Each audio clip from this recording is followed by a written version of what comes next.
Oh, welcome Patreon family. How are you guys? How are you? Hello, Patreon family.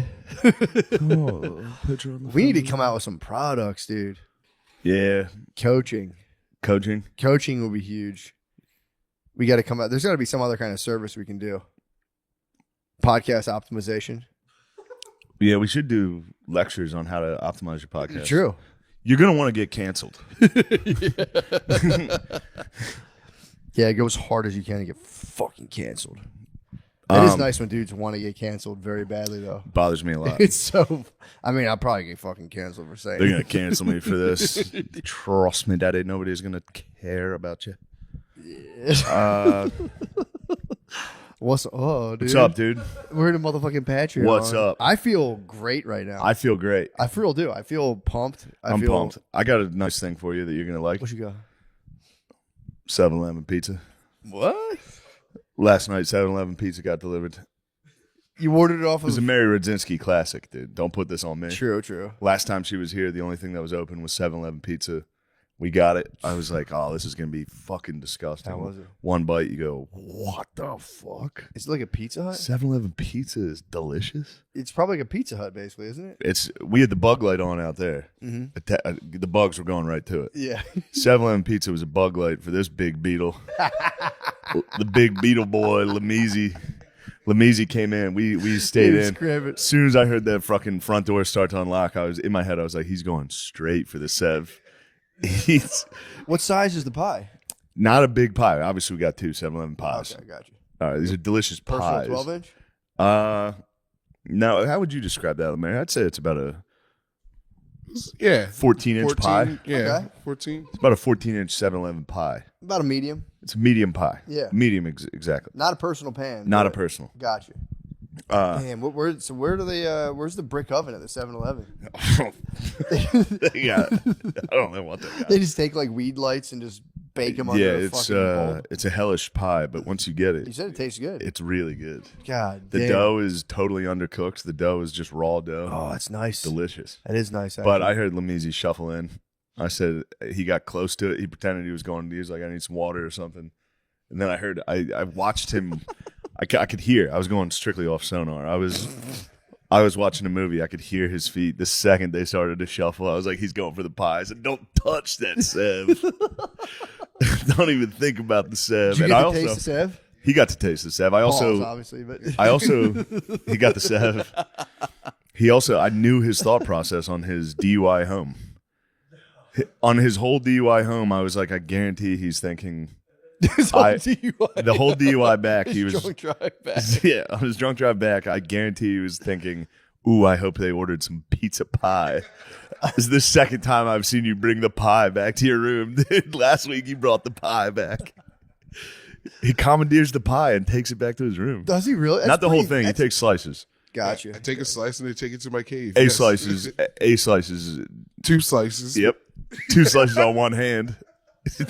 Holding up 2 slices. Shit. And they enter his You don't cave. stay and socialize with Azal?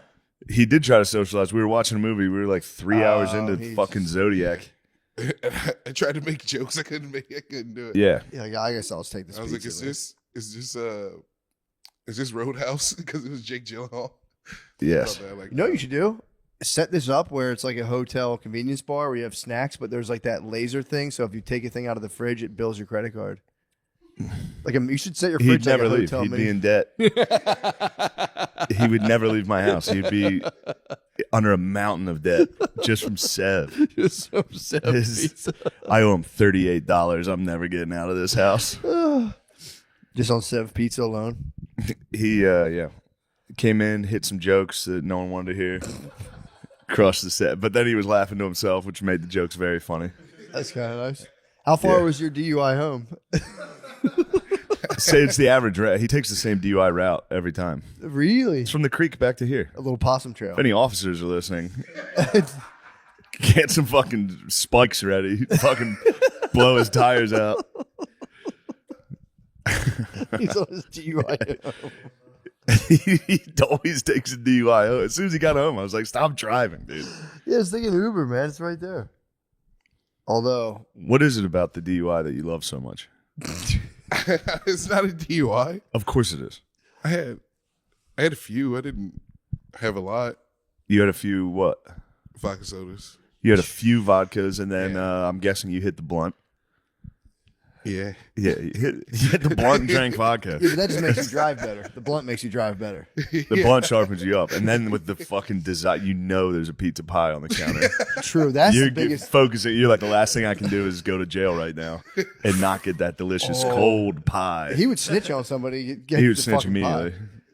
Definitely, he'd be like a junkie giving Yeah. someone up so he can get his fix. No way. Yeah, he'd get there and be like, Shane Gillis has Molly in his house.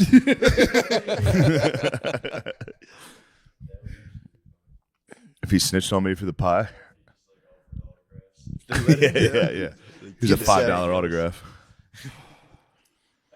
He starts tweaking out. He's like, dude, there's a fucking Sev pie going cold There's there in this- the kitchen. Matt, here's How's the the thing. toppings? Here's the thing. When it's cold, it's even better, dude. What? The Sev pie is nice. I guess so, because I guess with that raw crust, The raw crust is good. Oh, Toppings are good. There's actually some sauce in there. You'd think it'd be a dry pie. no. There's some sauce in there. It's a bit of a sauce pie. Deep dish, classic hand Deep toss? dish, dude. It's of It's course. definitely hand tossed by one of those fucking Ethiopians. It's probably a movie theater pizza. It is. It Yeah, is exactly. yeah, It's a they can be- concession stand pizza. Yeah, sometimes those things can hit. When it's the only option. Yeah, true. What time what's the timetable? on It this? wasn't even that late when they ordered it. It was probably 11. Really? You'd think there'd be some other late night fixtures such Papa as John's. Taco Bell, Papa J's. Papa J's will order. You just got to say the secret password. You gotta say the ultimate, the top secret password. But yeah, Mark Mary's fiance tossed in a buffalo chicken taquito, Oh, and I saw that in the bag, and I that's was like when you're doing coke and someone busts out the H. I was dude. like, brother, yo, this is already bad enough. Don't stand over the island and crush a buffalo chicken. Ordered buffalo chicken taquito. it's like Requiem for a Dream. You got to double end it at the end. 7-Eleven taquito delivery is fucking crazy. They should take you out of your house. Yeah. It was funny. Yeah. Mary was like, do you have anything for like indigestion, like Tums or anything? I was like, yeah, you just drank White Claws and ate 7-Eleven need a time pizza. machine. You need to undo all the mistakes you've ever made. That's whatever led you to 7-Eleven and White Claws. Yeah. Were they getting surgical? They did. Hitting the surgeons? They got surgical. Oh, no, there's no surges. God damn it. No. Damn. They did not get surgical. They just hit the claws, regular claws. Yeah. Hit the claws and hit the fucking taquitos.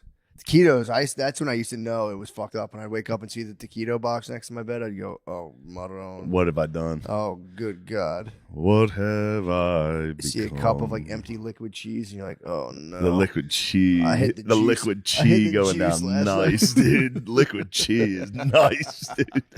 The best ever is my cousin fell asleep in my roommate's bed, doused in liquid chi. we were just partying on the chi like late at night, both very fucked up, and he fell asleep with the holding the cup and just drenched himself. That's Dry that's crazy. He just woke up in dry chi, just like, oh, dude, That's I was always the like, most "You passed vicious out." meal, dude. It's the Last Supper every time. it's so bad. It's a pile of fucking dog shit food.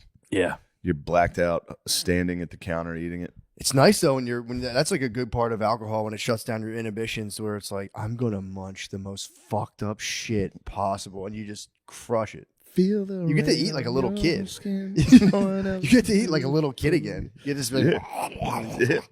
it's pretty nice. Pretty nice. I was feeling a little. I didn't drink too much, but I pushed it that last night, and I kept having to get up early. Bro, Dude, I woke up Sunday and I was like, I haven't touched the stuff since. Yeah. That hurt. Saturday hurt. I had tequila belly pretty much. Saturday night hurt, and then it was funny. Sunday, I could like everyone was very hungover. We were just hanging out. Slowly, you could hear people just. You Yeah, could hear some crack 'em. tops start popping. Be like, damn, another bro fell. The bug light. Dude, when I'm hungover, I can't. That whole like hair of the dog thing, I can't even look at alcohol. Yeah, It doesn't work. I mean, I'm sure if I did it, it would help, but it's like, I've done it. You regret it, but it works. yeah, I'm sure it helps. If it's like a vicious hangout, Sunday, I came close. Yeah. I came close to falling. And then I would open the fridge and be like, the last thing I Can't want. even look, yeah. Yeah. I used to do the weed edible. If I had a vicious hangover, that gets weird though, because you just get real lightheaded and you're like, The weed edible scares me because the hangover anxiety is already at a 10. Yeah. If I toss weed on there. For me though, the weed edible is like I can't get any worse. So I'm already fucked up. So I just get high and I'm like, oh God. The worst was New Year's. We had that New Year's Eve in like maybe 2017. That might have been the worst hangover I've had in a long time.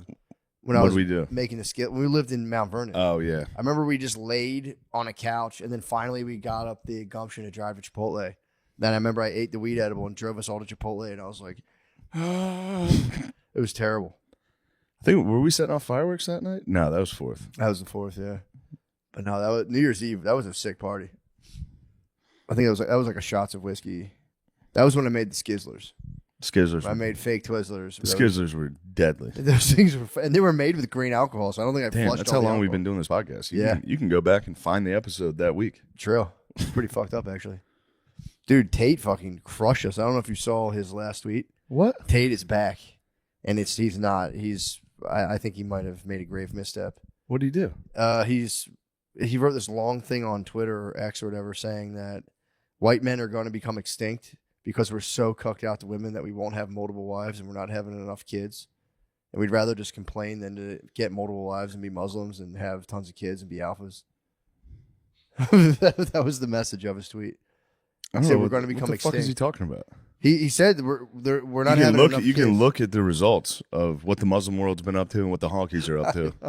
You can go. I think the ones that are. It didn't hit. Everyone's being like, dude, shut the fuck up. You have Yeah. no idea what you're talking about. Like, shut up. You've been a Muslim for 5 minutes.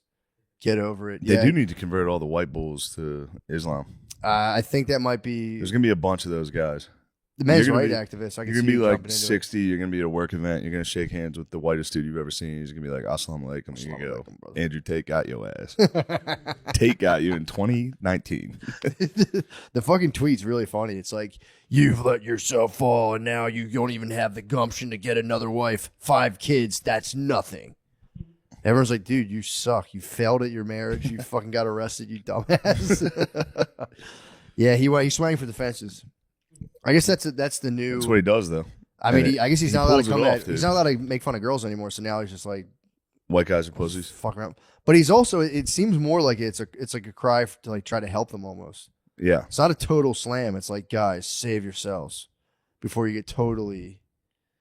I guess before you don't have enough kids in 500 Yeah. years and there's no more white guys left. Basically, we got to become Muslims and have multiple wives if we want to be not cucked out totally. That makes sense. Yeah, that's what the Tate man's up to. I agree. Yeah, I mean, so, Matt, dude, we're not doing that today. I just had a We're fart. not, Matt. It's natural. I had a fart. I had a fart. I just had to do. You a sound like quick fart. Gerby's there. I had a fart. Yeah, dude. Yeah, that was. I saw that and I said, "Nice try, Tate. Go again." Yeah, right. I'm Tate. not mad at you, Tate. I'm not mad at you. Just do another one. Come up with another sick fucking opinion. Yeah. That's not it. That's not it, dude. Being like, you white guys are going extinct because you're so fucking weak and you won't fucking cheat on your wife. But the one thing, Brittany was telling me something. It was about, I don't know what it was, some kind of like tax thing. And I'm like, she was going on for a while, but I was just reading that the Tate tweet totally took me over. And it was like, are you hearing what I'm saying? He was like, and then if you do cheat, you're wearing a condom. It's like, I was like, what the fuck? I was like, oh yeah, no, I heard. What was that thing you said about the IRS? I forget. But yeah, dude, no condoms on when you're cheating, dude. Can't be a bitch. You gotta be condom off. Then tell your baby you get caught. Be like, we're going extinct, bitch. Yeah. I can't listen to you, you whore. Andrew Tate told Andrew me. that I Tate need to told me we're fuck going somebody. extinct. We're going to fucking The extinct. whites are going the way of the dinosaur. I cannot have it. Unless we get more pussy. You need more kids. Shut the fuck up while I cheat on you, bitch. That's what we should not. We should be way less. Sounds like fucked you're up. turning on the tape, man. It was just an insane text that I read. Yeah, almost. He I'm just tosses giving out it to him, wild dude. ones. Alpha men like me and Tate just Yes. want it straight. I'm Real just. talk. I'm saying, brother. Yeah, I see this and I'm going, bro. you've lost your way. You've lost your way. It's a crazy tweet. The Bulgarian sex trafficking. That one you had no problem with. This tweet though, you're like, you motherfucker. I think he was framed on the Bulgarian sex trafficking. No, I read into that whole thing. I reported fairly on that. If you trick a More woman, fairly. if you trick a woman and then she has sex, you've technically trafficked her. So Everybody is sex trafficked. He actually implicated himself in the sex trafficking because he was like, "You gotta lie to these hoes." Blah blah blah blah blah. So he kind of did put himself on a platter for trafficking, but it was like a really like he was more pimping. He was innocent. He was kind of pimping. He was pimping. He was kind of pimping on the webcam. And then apparently that Like was the bees. one thing. If Bees was working for a webcam, Bees was pimping on the webcam. And then the feds busted him. The wolf. Yeah, he got into The saga. He got into a nefarious operation. How hungry are you guys for that Chinese food that just arrived? I'd love Not to as see hungry you. as you're about to be after you eat it. Yeah. Dude, I tell you, You've been got by the best. So, could have happened to anybody. I went the alternative route to I told you, Jackson has a bad knee. He seemed all right when I saw. I mean, he was on 3 legs He was for hobbling. sure. That's only if I he's meant in the a rush. blindness. Oh, the He blindness. could see when I walked in. He could see some. Dude, He could see when I came in. Yes, he's good with. I think he's good with people. Anything he can kind of smell, like our kids, Yeah. he won't run into our kids. But if there's a chair, he'll fucking just plow through like a little kid chair. You got an all-star dog, dude. He's going. He lowers the shoulder on shit. He doesn't care. Well, I had to let him out through like a little Fights for that playroom to inch. get outside at night, and Yeah. then I try to clear the way, but sometimes he'll rush ahead of me. It's He barrels through. Dude. just all kinds of shit, dude. Just crushes it. I feel bad, but no, if I'm like, yo, slow. So he's picking up a leg. He's hobbling on 3 legs. Take him to the vet. They go, that'll be 5 G's. We can fix that immediately. But they're like, his other leg's probably going to go too. So we're going to have to probably do them both eventually. And they go, and I'm like, okay, so he's going to get the surgery and what? Like, he's fine? They go, he should be fine. And I was like, he should be fine? Yeah. Like, well, I mean, yeah, most cases are totally Give fine. me a percentage of success. Total weasel vocabulary. So then I call my sister. I go, yeah, she worked in the vet before. I go, yo, what are we talking, dude? Give me the inside scoop. She's like, dude, we used to funnel those things inside and out. There's like, they don't have ACLs. It's called like a MCL or something. They said it's like their ACL. I don't know. But my sister was like, dude, those things get like they get the surgery and 3 months later it can just blow out back out at any time. So I'm going the alternative route. He's losing weight. We're slimming him up. And then I'm teaching him just to walk slow. I'm like, well, I'll take him for walks. I'm like, oh, bro, slow down. And he'll walk normal. But if he wants to hurry, he picks that leg up and just hobbles down. And if both legs go and my alternative medicine doesn't work on him, remove the legs. Get him wheelchair. That's what I'm saying. Or you keep the legs. Remove the legs. Wheelchair Cut 'em. dog. Go totally attached cybernetic. wheels. You've seen those dogs. They're awesome. Yeah, that's what I'm saying. Wheelchair dogs are great. I was like, dude, he can go 10 Dude, G's. think about Chris P. Bacon. You could have the next Chris But dude, P. Bacon. he was a rescue. 300, I think. It was 300. And these vets just toss out shit. They're like, oh yeah, his leg's $5,000. I'm like, Get him the Chris P. Bacon, dude. I might have to, but dude, he's Chris P. Bacon. Dude. he's healing. That's dude. Chris P. Bacon is top 5. Dude, I think a dog would rather. I was like, so he's gonna be laid up for like a month recovering, and then they're like, oh, yeah, then his other leg can go. I'm like, dude, he can just lose weight if he walks slow. He's fine, and then I can start putting him on like pain meds and stuff too, or it's like some anti-inflammatories. Drug his ass up. But they want to slash these dogs so bad, dude. They need to get the dogs under the knife. Oh my god, dude, because it's they have you by the throat. Yeah. 5 motherfucking. They know Gs. it's your fur baby. It is. They know you care about this dag. Yeah, but dude, I don't know, man. They were so quick to like, what about this? What about that? They're like, oh, we'll cut him open, and then can't even look a man in the eye and go, oh yeah, he'll be fine after that. Yeah. You know, he should. This works out. This is one of those ones that works out. Yeah, this blind fat pit bull, he'll take care of that leg. Yeah. There's no way he's going to sprint as soon as we put him off the table. I know. Yeah. But yeah, so Yeah, that's a man's dilemma. Every man faces this dilemma where it's like, do you pay for surgery for the animal? Yep. Then they tell you it's $5,000. You go, I'm not paying that for a dog. And then you go home and watch the dog limp and you go, fuck, I'm paying that. You feel bad, and that's what I Yeah. was gonna do. But then I was just like, dude, if you can't give me a guarantee, I'm not gonna put him through fucking surgery. Yeah. You know? Phil tried to deny Tybalt healthcare.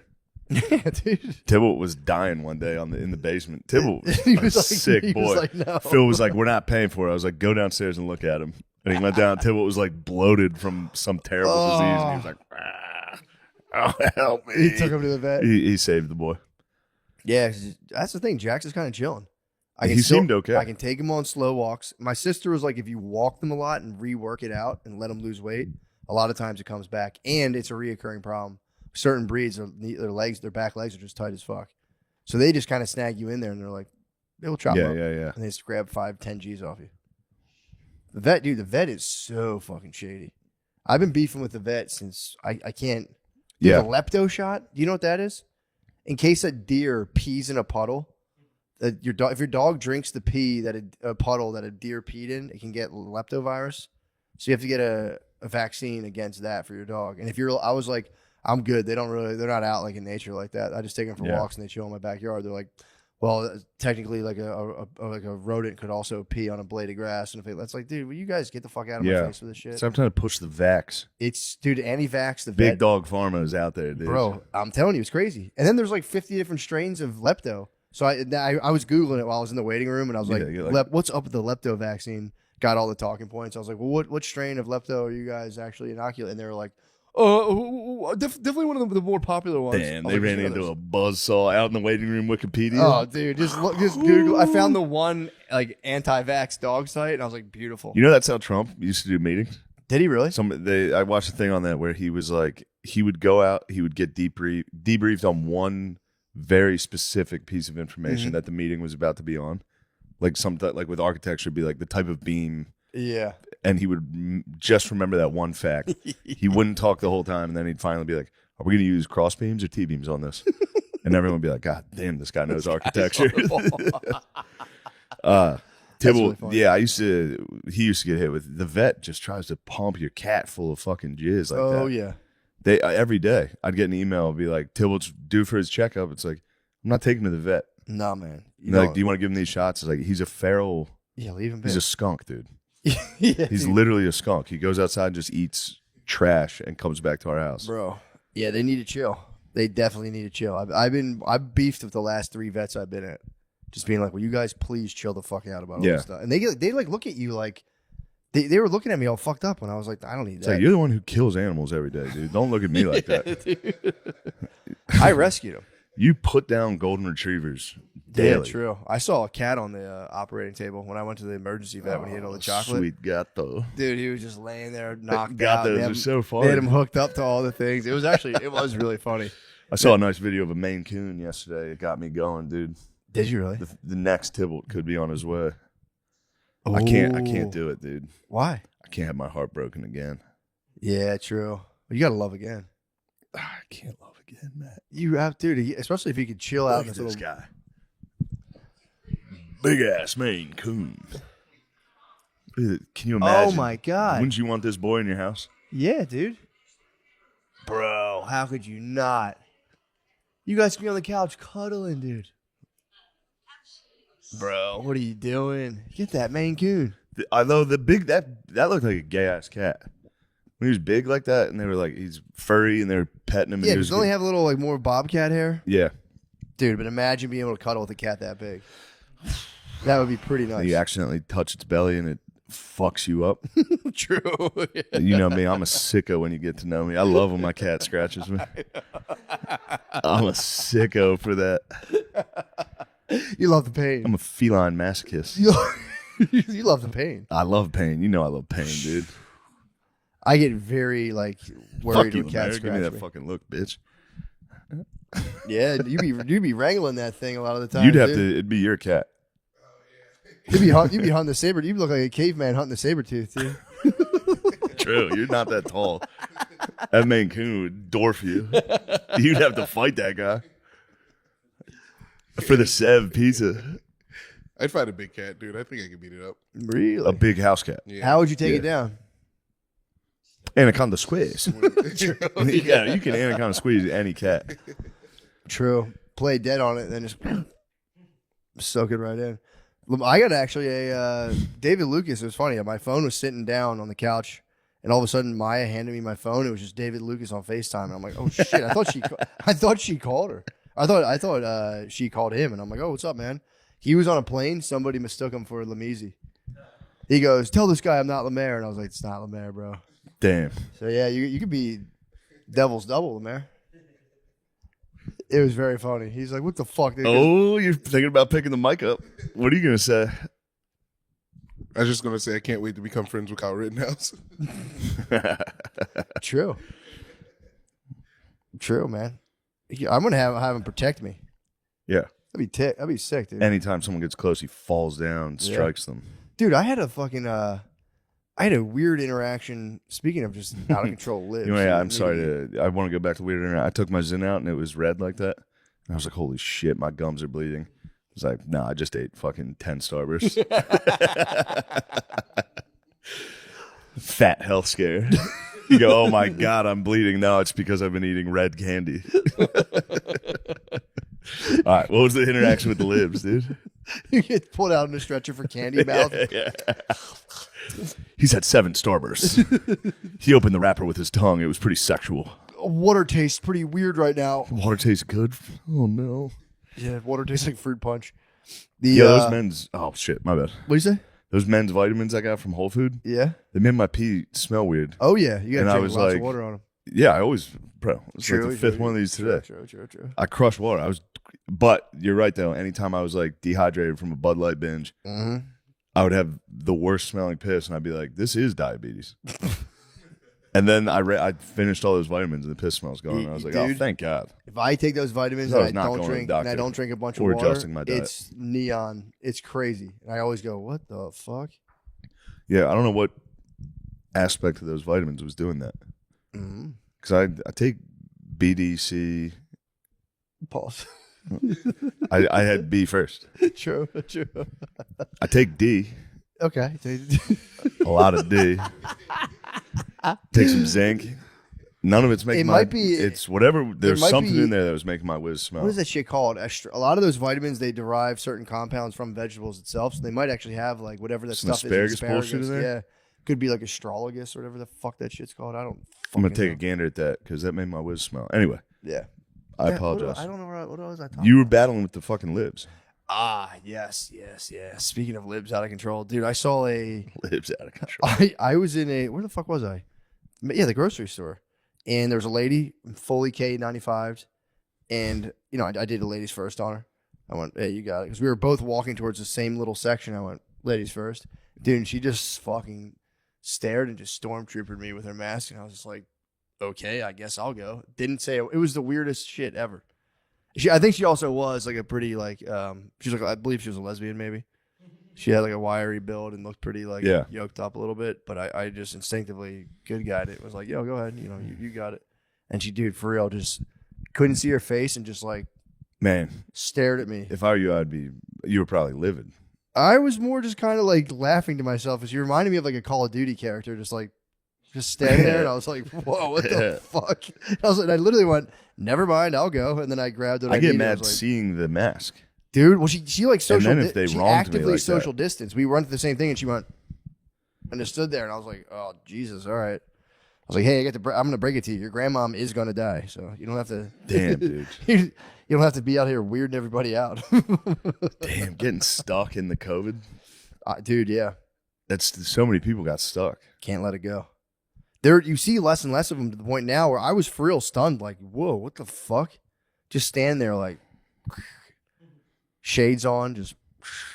She had the stunners on? I thought she was going to come behind me and fucking. Bonk it? She thought you could get bonked. I thought she was trying to melee. Pressing the stick. But yeah, it was for real. It is getting more and more disturbing to see people like wildly masked up. And I was Asians get a pass for me. Dude, they were the They've OGs. Been holding it down. They were the day OGs. One. Yeah. And but, yeah. It kind of suits them too. I don't know why. It kind of no. I'm saying they look kind of fly. That's like Asian chic. It is. Just to be like. It is fly. I don't want the powers that be to think I'm selfish. yeah. Not let the cameras get your face. True. Yeah, they look good with it on. When I see a wiry lesbian at the grocery store wearing a fucking 95 saying. mask, I'm gonna go pull the mask down. This is Texas. This is yeah, America. dude, that's what I'm saying. This is Texas. I didn't fly all the way down here to fucking live in this liberal fucking bullshit open air prison. Liberals Gaza. Liberals is Gaza. Damn, Iran fucking almost blew it for the fucking libs and Gazans. I know. Iran Drone acting strike up. Israel? Yeah. Yeah, I heard. And then they about said, that. "Yo, our bad, we're chilling." They were fucking Cole. Did- They were fucking J. Cole. They just jumped in and were like, "Yeah, fuck you, bitch." Nah, never mind. My bad. Israel's cool. Yeah, this is whack, bro. Fuck. Have this we shit. even discussed Sweet Drizzy Drake? Not really. No. We didn't actually. I was so excited. I listened to it 30 times. Did he? Did you? I still have. I Did gotta he? listen. To it. Did he? Don't I you still got. dare. I still got. I gotta listen to it. I do love rap. It's beefs. exciting. I do like rap beefs. I might be the only one. I fully support J. Cole in his peace mission going on. It comes and goes. I understand he was being an honest man. Yeah, he goes, you know what? I don't even want to do this. Yeah, I don't have to do this. I can just keep putting out records. but he did it. He did.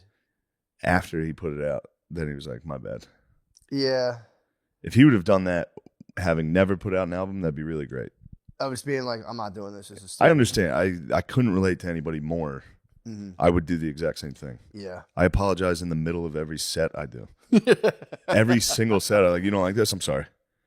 True. He did it. Yeah, he put out an album and then was just like, one diss and was just like, "My bad." Yeah. That's fucking lame. He's probably like to get hyped into the whole thing. He probably also got hyped up so hard by everyone. Everyone around him. Fucking kill him.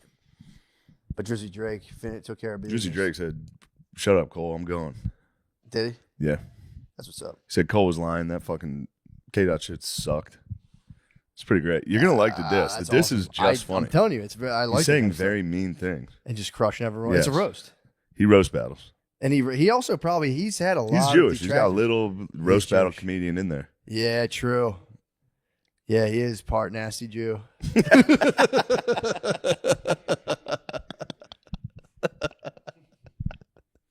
I mean, I know what you meant, but it came out very crazy. You meant like roaster, nasty I Jewish know, I comic, know. but just be like fucking nasty Jew.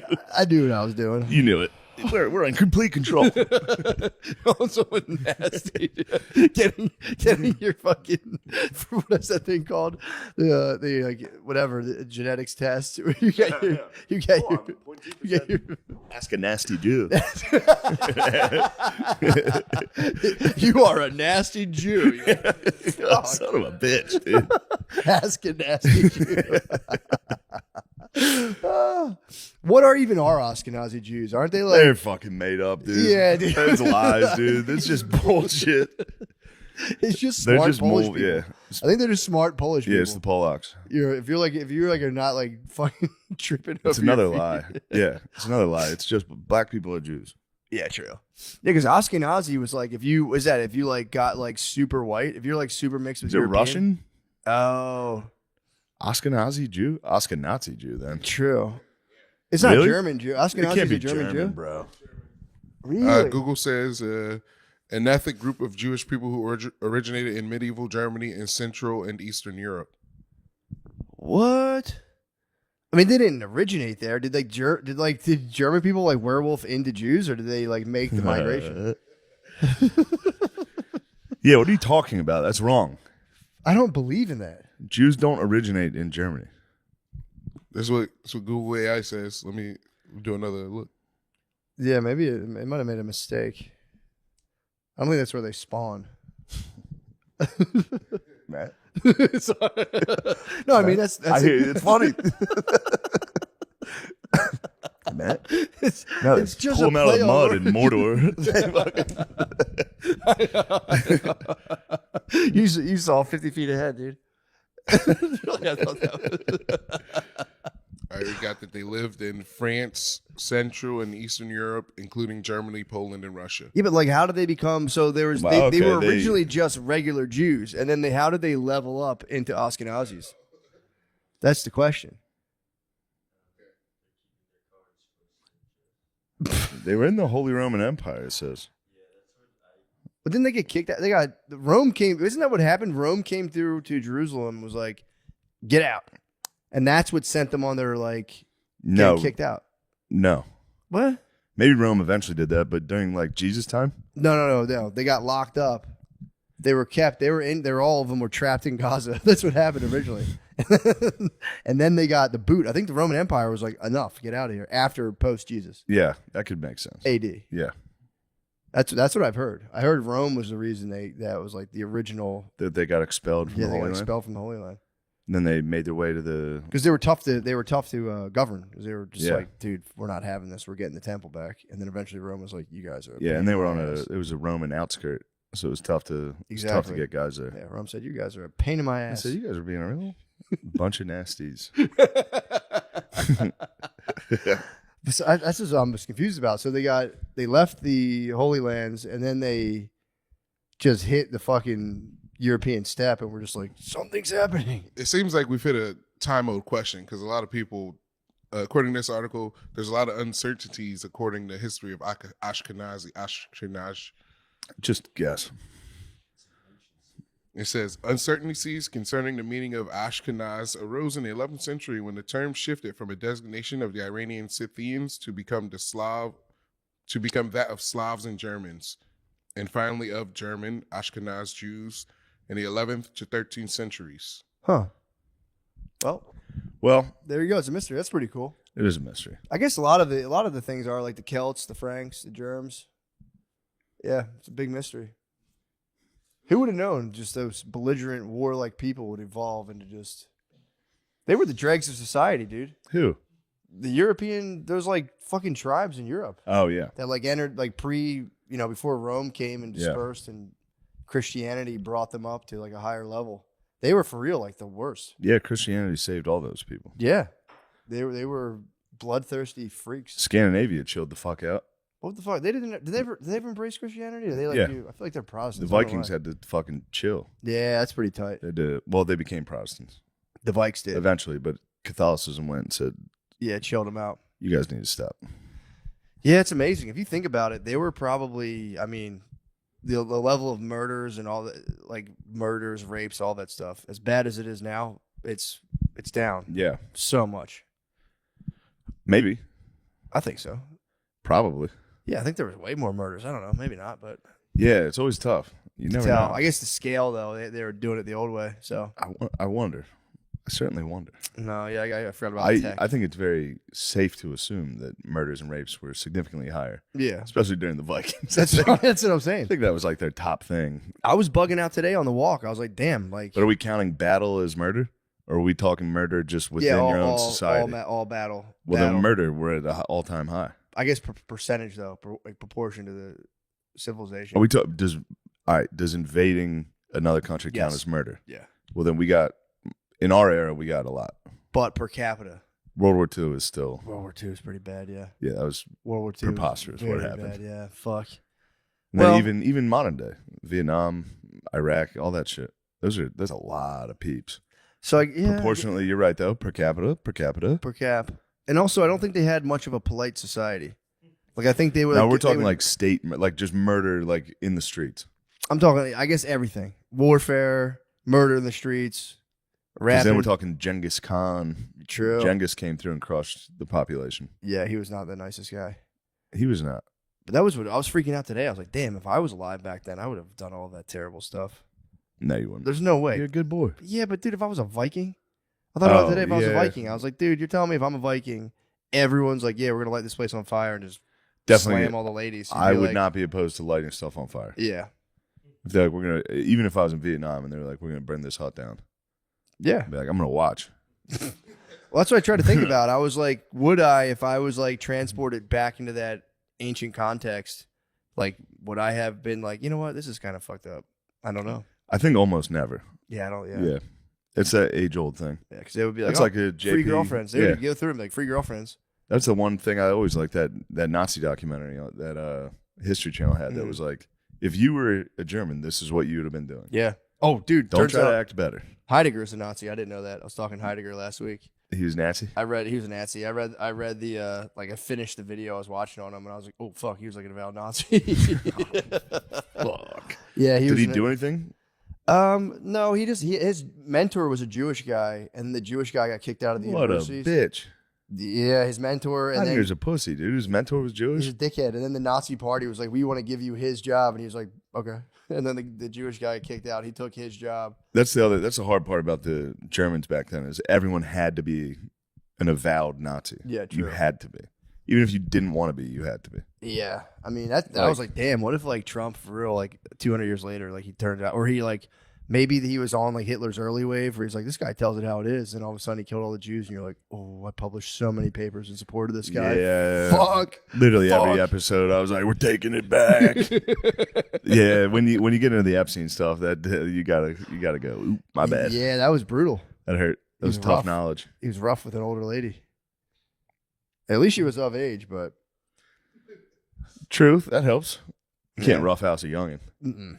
But you can roughhouse a geese, dude. Also, He roughhouse a solid do you think geese, he was getting like a belly punch, or what do you think he was up to? He was just dogging too hard, dude. You know him. Yeah, that was tough information to get. That was absolutely tough information. Yeah, I think we've known it all along. Yeah. Deep down inside. I mean, there's literally videos of them like dancing with women. And everybody's like, no way. True. But that's part of the fun of all that stuff. Like when Billy and Spud were on the whole fucking, he only hung out with the staff. Yeah. Hilarious. That is very funny. Like, obviously, Donald Trump did not only hang out with the staff. Oh, yeah. He's Obviously, he was in. in the middle of the party. He also doesn't drink or anything. Doesn't do any drugs. No, he's strictly a pussy hound. Yeah, he's probably a pussy hound. Just went down there. He's devoted all his evil to pussy getting. But also, I mean, that would be if some guy was the pussy plug and you're like, nice, and then all of a sudden you just found out he was dabbling in little girls, you'd be like, bro, what the fuck? That would be a heartbreaker. Also, the pussy plug always bothers me anyway. Yeah. There's some pussy plugs around here, and I keep my distance. Really? Anytime somebody rolls through with like 6 different whores, Yeah. I'm always kind of like, yeah. the whores is obviously a nasty way to put us. I know what you're saying. But Yeah. no, dude, Unc won't even get into a fucking elevator with a girl by himself. Which one? I was watching Club Shay Shay, and he was like, bro, he was talking to Ocho Cinco. By the way, Ocho Cinco was a male stripper. What were you calling him? Ochochino? Ocho Ocho Cinco was a male stripper. Did I you know believe that? it, dude. Ochochino has the moves. When Yeah, the fuck was he doing that? I don't know. They were talking about. He was in the NFL. He went from Oregon State to the NFL. I have no fucking clue because there's a whole clip of them online talking about like, did you ever get caught watching porn? And their thing of whatever their after hour, dude, their after hour show is just them talking about what their grandmama wouldn't tolerate. It's my favorite segment of anything. Like, you ever caught with porn? I've got caught with my grandma's. She didn't play that. Oh, my grandma didn't play that either. My grandma would have kicked me out of the house. It's like, damn. That's why he's comfortable. I think he was an underage man at that In point. 1997, Was he said really? He was stripping in L.A. Yeah, bro, he was a stripper. because he couldn't live with his mama. He was short on his light bill. Them candles light him, and then he used to strip. Yep. Yeah, Ocho Cinco, he goes, you know my past. Because he was saying, Shannon. 97? Yeah, it says at the place called The Right Track. No bullshit. Yeah. And he said the big women tip you good. Oh, I guess he was he only played 1 year at Oregon State. Oh, really? He went from JUCO, which is when he would have been stripping. Damn. That makes sense. Yeah, he had to do what he had to do. He said that's why he's comfortable now around the ladies. Mm. He said he can wear his He's birthday seen suit. them. No, he's totally comfortable. He's seen how they operate. Shannon doesn't let the ladies see him naked. Fuck yeah. It's pretty I fuck sick. with that. I know. He won't walk Other around. than when they watch me scamper to the bathroom Well, dude, post-coitus. Their grandma, you couldn't be walking around with your shirt off, bro. At Watch your me grandmama's house? You scamper. can walk around with your shirt off in your grandmama's house? Fuck no, I would never, dude. Their grandmoms are so My grandma would be straight. like, you're fat. You're fat, aren't you? Yeah, his grandma You'll wasn't playing perish. it. But they were talking about getting caught with porn. It was so fucking funny. Because they're like, nah, I don't watch that shit. And then eventually he would come out and be like, I mean, I stole some I was a male moves. stripper. I stole some, yeah. He's like, well, I was a male stripper. And he's like, he said he stole moves from, I think, Wesley Pipes. He said he would like watch Wesley Pipes, peep all the kind of stuff he'd be saying. And he's like, I would just steal all of his lines and use it on girls. He would Damn. steal Pipes' moves and his lines. That's a name I haven't heard in the dog's age. I know. Wesley Pipes, man. The bros are all, dude, did I talk about the Nat Turner interview from Adam 22? There's somebody named Nat Turner. Jesus Christ, dude. Dude, Tell me about Nat Turner. I've been watching. That can't be a guy. It is. Look up Nat Turner. It's intentionally. Oh wait, is that his real last name? No. That's his porn name. That's his fake porn name. Brian Pumper put him on. The guy named Brian Bumper. Yeah, Nat Turner has. He's a fucking San Andreas character. Nat Turner is from the video game. Matt, I love your encyclopedic black porn knowledge. Well, dude, if you watch the, I mean, I did know all these guys, but if you watch the, Adam 22 would come on this podcast. oh my god, dude, he is so fucking funny. His Would you arc, want him on here? yeah, that'd be fantastic. His arc into porn guy is my favorite thing in the world to watch right now. But he had Nat Turner on, and apparently, who was the other guy, Lemaire, who like lost his mind? Was it Brian Pumper? Who was the guy who got in trouble? Brian Pumper, you're a little bumper, dude. I don't know what you're talking about. Brian Pumper got kicked out. Hold, I want to make sure I got the right guy. I think it is Pumper. Who was the guy who got in trouble and got like kicked out of porn because he was? Hey, Brian Pumper's a beast. Let me see his face. Let me see his face. Yes, that's him. Bro, Pumper got kicked out of porn because he was grabbing girls off the subway and then bringing them back and shooting videos, not STD testing them. Then he would go on shoots, which apparently is like not a good thing. Dude, Yeah. look up Brian Pumper's social media, dude. Brian Pumper's a scary Bro, man. his social media is so nice. They all, for real, I guess this was probably, they were all active the years during San Andreas, but he's another San Oh, Andreas. dude, he's crazy. I'll try to find his social media. It might be the funniest thing in the fucking world. Let me bust this thing up real quick.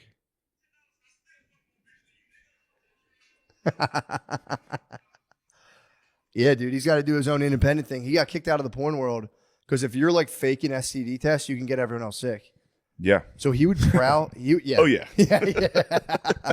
So he would prowl the subways and like be like, "I'm a porn star. Find chicks. I'll give you money," and just no testing them. Film himself raw dogging them, and then he started putting that stuff out. And then he would just go do like between whenever. I guess if he didn't get an assignment for a while, he would start putting his own content out. He was freelancing, but then I think the thing was too, like he was like hounding these chicks and putting them on the spot, and then like, all right, we'll go do it right now. So you could find a chick like all fucked up on the subway and be like, "Yo, I'll give you money right now to film you having sex." Slam them, then you put them out on the internet, and they're just kind of like, "What the fuck?" It was bad. Nat Turner wasn't down with that shit, but they came from the same hood. So What was the hood?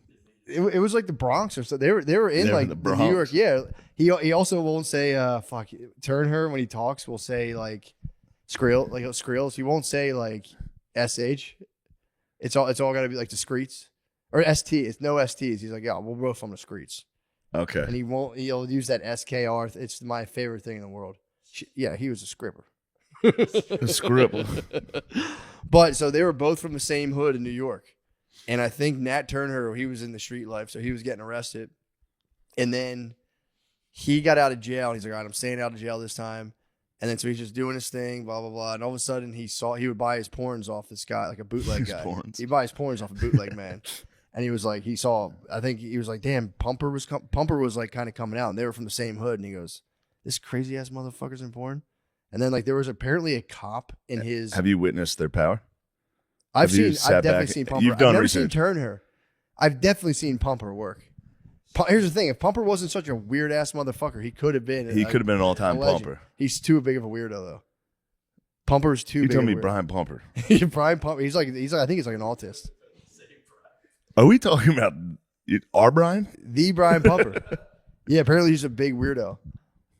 Dude. But so he Wait, Brian Pumper from the Bronx. yes. He's a weirdo. Yeah, dude. Turner's cool, dude. Turner's cool. Turner's as cool as they come. Everybody, he is not on any girls do not work with list. He's just cool. He did say he's kind of getting older now, so he's like, dude, you get to a point where like he said whatever he is, like in his late 40s, he's like they hit you with a girl and you're like, how old are you? And they're like 18. And he's like, psh. He's like, I'd do it. But He puts his hard hat on. He goes. He picks up the lunch pail. He goes, "Hey, somebody's got to do it." Yeah. He said it started getting kind of uncomfortable though. He's like, yeah. He goes, I just stopped asking. He goes, I didn't want to know. But he, what you gonna say, Lemar? Did you know Turner was the guy who fucked Adam 22's wife in the video when she came back to porn? Turner? I Yeah. don't think so. It was him, brother. I just looked it up. Was it Turner? Yeah. He just did an interview with him. I mean, dude, Nate Turner. yeah, it's right here. He fucked Adam's wife. What? I thought that was a different guy though. Oh, so Nate Turner got a turn? Because I think it was a different guy initially. that set the whole thing off. Because Nat Turner doesn't like the guy who originally fucked Adam 22's wife, by the way. I'm sorry. Just calling yourself Nat Turner is It's fucking insane. dude. That was another one. I was just in bed watching this on my phone, just giggling every time. Yeah. It'd be just like, turn her. It was, but dude, the way he started, he was buying porn from a bootleg man, and I think they started talking about Pumper, and then the bootleg man was like, you know, that cop who's like always posted up right there, he's in porn too. So the guy went up to the dude. Oh no, it was Justin Slayer. That was the dude. Dude, what the fuck? What is going on, dude? Slayer's a legend. Dude, you have to watch the Nat Turner on Adam 22. It is the best interview. I swear to God, it's the best interview I've ever seen. Who is this new guy? Slayer? So I think Lemaire. let me see. I think Slayer I think was a cop, I believe. Justin Slayer rules. Justin Slayer Justin Slayer. Yeah, Justin Slayer. Justin Slayer was a cop, I believe, a local cop. Ew, And dude. You guys are fucked up. it was just the interview, dude. You know all these guys' names, dude. From the interview. Knowing porn stars' names is Dude, weird. it's from Knowing the interview. male black porn stars, you have a Rolodex of these guys. That's probably a guy's name. It was from the interview. I'm saying. Oh, you Have talking you ever about heard of motherfucking Justin Rolodex? Slayer? Obviously, dude. But I couldn't put I a face to had the never guy. heard of Justin Slayer. I'm sure I've passed his work. That's what I'm saying. Yeah, but you don't fucking. I've never watched a porn and been like, what was his name? I liked his stroke. I know somebody has. You've searched porn by the male? Yeah. That's fucking gross. Well, dude. also, here to be fair to me and Lemaire, if you're looking up black chicks, these guys come up a lot. So you see these guys, they come back and forth a lot. I've seen the same honky porn stars a couple times. Yeah. I don't know their names. To be fair, the black dudes have better names. Nat Turner, Yes. Justin Slayer, There's a little humper, Brian a little Pumper. pumper I've seen. A little pumper I've seen. Pumper. I'm telling you, Pumper could have been There's a little so pumper great. that hops around on a lot of these. Pumper could have been great, Little pumper's up to this guy's up to no good. dude. Well, apparently Slayer invited Nat Turner to a party. Putting a hurting on these girls. He's really damaging these women. Yeah. And he invited him to just like a freak party they were going to film. It was like a swingers thing. Yeah. And they liked the way he worked, so he got invited out to L.A. to do porn. He was like, nah, that's too weird. Like, whatever. I'm not doing that. And then he started getting up to his old tricks again in the streets, and he was like, I'm going to get arrested. So he just told his family, like, I got to do private security work. Went out to L.A. And his first, I swear to God, like 50 scenes were DPs. And he was like, now my hood, I'm from a street, so my hood, they weren't down with DPs. So he said his hood almost wouldn't even allow It's kind of a him. universal thing. Yeah, his hood. Almost every hood. My hood would be shocked and appalled. 50, dude. Before he could even get any one-on-one, he had to do 50 My DPs. hood would go crazy. Dude, he was like, my hood wasn't down with it at all. So he like, imagine nobody knows what you're up to, and all of a sudden you're just fucking DPing a lady online, and there's just 50 fucking videos. He had to do 50 DPs. He had to put in work, bro. That was him putting in work. That was him. Fuck you. That was him putting in work. And then he put in his time in, dude. He put his time in. And then he got to do the solo stuff. And that's when him and Pumper. That's when he got to shine a little. Then, was there beefs between these guys, or was everyone kind of simpatico? Turner on set, he would kind of roast everyone. That's just who he is. He's a goofball. He's just a dude from the streets. He's going to roast you if he sees you. Because all the male porn stars, you knew how much they made. And they'd have these huge fake chains. And he'd always start roasting people, being like, dude, that shit's not real, blah, blah, blah, blah. I doubt they couldn't have been getting paid. Although those guys they seem like that's the steroid era too. Oh, true. This is the steroid era of porn. These guys. I think they were getting like, when they got big, they'd probably get like hundreds of thousands of dollars.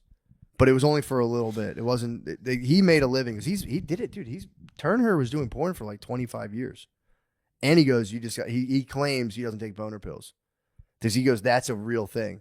He said his first solo shoot, he said he went soft. He goes, it's so hard. He goes, everyone talks shit, like throw me in there. He goes, dude, it's so hard. That'd be the worst. That's one of the last things on earth I would ever do. Yeah, man, it'd be Everyone's hard. like, man, that's a dream job. Yeah, like that's must be nice. It's disgusting. He said you're just you and the star. You got to get a night. The I don't like co-star. podcasting with a camera. Imagine if we had to keep boners on camera Go this like whole time. Like Barstool Studio, the lights are just the brightest lights. Yeah. Like, that's the porn lights. Yeah, dude. Oh my god! And what happened too? Like I don't know if you know, but he was actually dating Jada Fire for a while. But like, Jada Fire? She was Jada Fire. Jada Fire. She was the baddest She in the game. He rules. claimed she was the baddest in the game, but Why was she so good? I don't know. Lemaire. Oh my god, dude! Fucking beat it with this shit. Well, here's the thing. She was a workhorse, brother. Dude, hold on. Every porn star, if you look at them at the end of their career, looks terrible. She's attractive. You got to go back to the OG pics. Yeah, that's pretty tight, actually. But you got to go to the OG. She must have been pics. up to something. Yes, dude. You're looking at the old pics. Porn stars age. I mean, they age in total dog years. You can't look at an old porn star picture. It's just like, fuck, man. I'm so sorry. But what happened is he said the guys would get crushes on the female porn stars, and the female porn stars had all the money. But the dudes would start to try to compete for their love while like each of them pumping them out. He was like, there was a lot. He was like, there's a lot on the line. Jersey Drake made fun of Jada Fire. What'd he say? There was, I guess there was an Instagram live with Drake on Joe Budden Live. They were both being horny for Jada Fire and then frying her once they saw what she really looks like now. I've told you. They were being horny for Fire. Then they had dude, every female porn star either, they, I'm not going to say, but they do stuff. They look terrible or, they hit the button.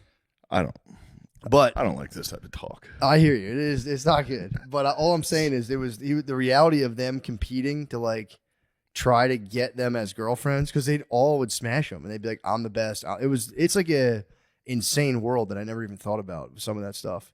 Because you'd be chilling afterwards. You'd be like, I want to make Jada Fire my girlfriend. And you'd have to like figure out a way to like be friends or whatever. It was pretty nuts. The interview was pretty fascinating. How he would like date chicks and have to eventually tell them like, I am a porn star. Pumper could never touch Johnny Sins, dude. Dude, I'm trying to think of one who male porn Sins? star. I don't know who Sins, Sins, bro. I don't know Sins. Does he lay it down? He doesn't lay it down like Pumper. He's not like, you know what, guy? There's Pumper's Rocco, loving the game. dude. You gotta Pumper's name- scraping the There's subway. a guy named Rocco. Rocco Siffredi. That's the goat white. You guys don't know Rocco? I have to see him. He's the guy who just like steps on girls' heads. I don't like that stuff. Rocco Siffredi. Let me see. Don't click images, dude. 'Cause you're gonna get hit with one. Is that Rocco Siffredi? Ew, Lemaire. Does he look like Mr. This is Clean? fucking. You're gay, dude. No way. I'm telling you, dude, the Nat Turner interview is unbelievable. It's one of the funniest stories Nat Turner, I've ever a heard. guy who believed he was a prophet and led a slave revolt. Only 150 years later to be named after a fucking.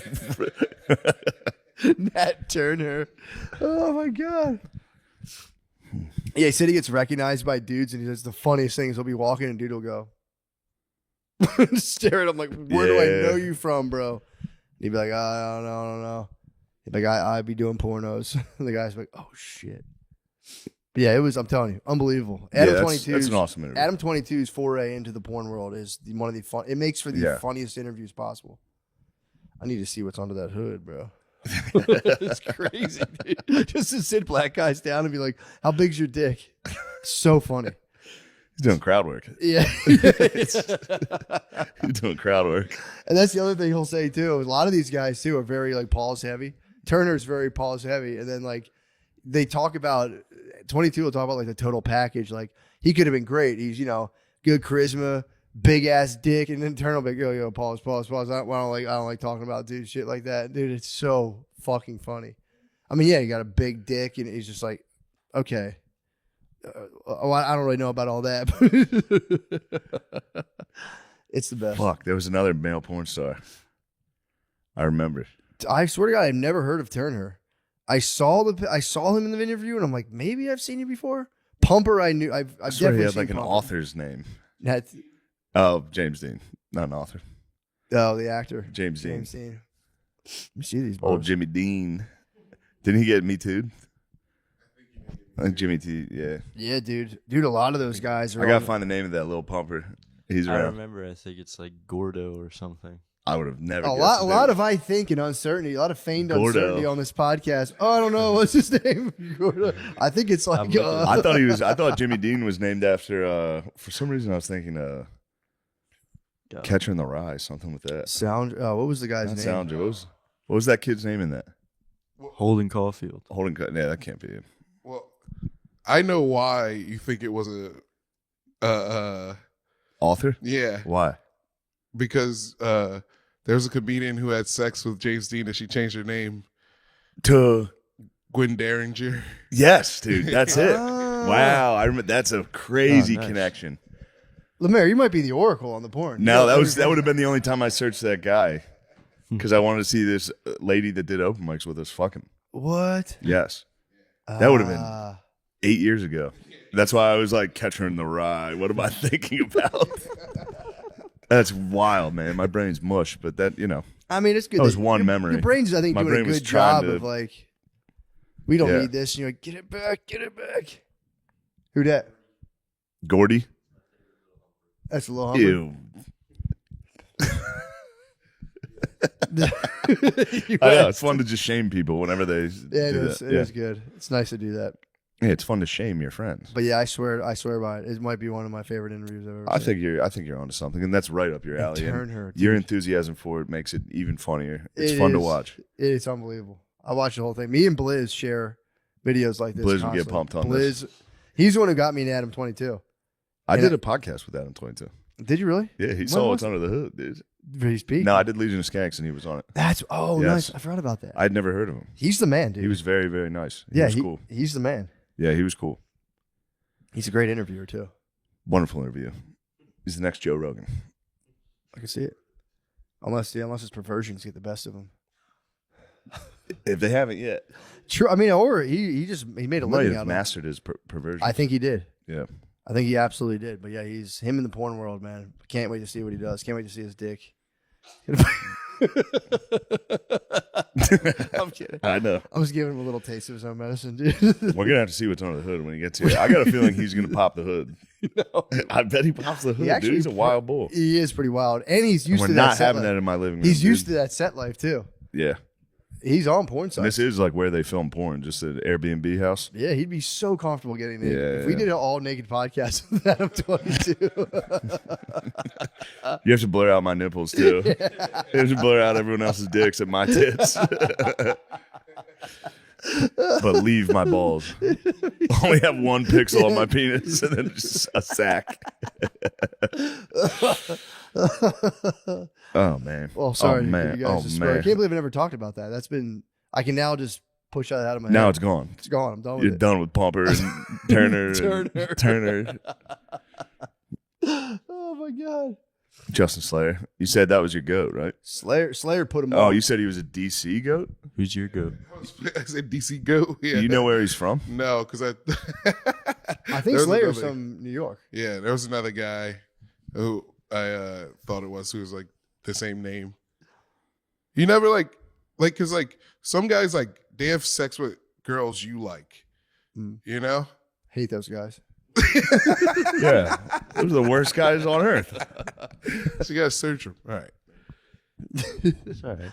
Oh, You're man. allowed to search whatever you want Yeah, I'm on not there. judging you, man. Yeah, man. It's 2024, dude. So you would search a guy and then fuck your brother's pocket pussy in your grandma's house, then plop down on an air mattress and go, "Hey, another day." Ooh, I'm exhausted. Well- I mean, I just admire the craft. That's all. I'm like Adam. I just admire the showmanship, the craft. It's not as easy as guys think. I totally agree with that. I Right. can't You imagine. just got to get through it. You and the girl you're working with, you got to just be professional. I'm a professional, dude. You got to be able to stay hard as hell. But he's a bit of an info though, so it was a little easy. He's a bit of an info. So Well, thank you guys. I mean, that's just shifting gears. Going from the last pod to this one. I know. That's just shifting gears I into the know. Patreon. God bless. Oh, Matt. Oh, never mind. We'll get those in the Oh, ads. yeah, we'll do the All ads. right. Thank you. Bye. Yes. Yo. What's up, brother? What's going on, man? Chilling, man. hanging out, What the fuck, dude? We're here I'm with I'm just in a silly mood. I'm in a very silly mood. man I'm today. a wacky man. I'm in a very light mood. Well, I just read. Did you ever read Thomas Merton before? I have read Thomas Merton. I finished his book, Seven Story Mountain. Yeah. Beautiful. what's it about? Oh, it's about this guy who becomes a Trappist monk and how his whole journey, like basically, kind of draft dodged. Honestly, he was facing World War II, and he was like, like, maybe actually, I I'm a monk. will become. I'm actually a monk. And he's pretty clear about it. He was like, I was just going to check it out, and they're like, they'll give you 1 more month to get your affairs in order. And he's like, yeah, monk it is. And his brother went actually and died as a pilot, and he wrote a very beautiful poem for his brother at the end of the book. Oh, It was damn. about his like brother's dead body that's just charred up in the middle of some field. Jesus Pretty Christ. great. It's a beautiful book though. Yeah. Very nice. He embraced Eastern philosophy Yeah. and Buddhism, and he was like the first major religious heavyweight in the West to do that. So that his writings are actually still pretty popular. Yeah. So either way, that's why I'm in a very light mood. I finished it last Buoyant. night. Thomas Merton has made you buoyant. It has. He's lifted me above just this absolute terrible society that we're all trapped in. Well, I'm sure our discussion will bring you back down to earth. Yeah, and, let's talk Diddy. Put you in the seventh circle of Dante's Inferno. Yeah. So you did a deep dive on the diddler himself. P. Diddy, yes. You know, it's kind of interesting. I like to stick to facts. Mm-hmm. And I've been watching people talk about P. Diddy, and some guy says this, and there's just been this rabid speculation. And then I think I've even seen the Illuminati, that he's part of the Illuminati or something like that. That's Jay-Z. And yes. And so I decided to take a deep dive into P. Diddy. I got his lawsuits, the 5 lawsuits that were pending against him. I read them. And 2 of those lawsuits were initiated by women who were minors at the time. I mean, he was really into roofing young girls. Yeah. And molesting them. And one of the girls that he roofied, he took video of him doing a Bill Cosby on her, and then showed it to a bunch of his friends after. And so he's kind of a nasty piece of work. But all his homes were equipped with hidden cameras. Yeah. Remind you of anyone? Yeah, really. So people are comparing him to Epstein. Now it's going to be interesting because I believe that he's going to take the fall for a lot. You think he's going Yeah, down? I think he's going to take the fall for a lot of people because there are. I mean, he was very unlike Diddy, though. He let Shine go to. True. Well, actually, that was like almost like a real trial. I think this one's going to be very carefully choreographed, and some other, like maybe his sons may go down. I mean, his sons seem to be rapists too. So it's kind of interesting. But where the 2 interconnect, it's kind of, which is what I found out is Damian Williams is the U.S. attorney for the Southern District of New York. And he was the one that covered up the Epstein trial. Mm-hmm. His district oversaw that investigation, and they only called 4 witnesses.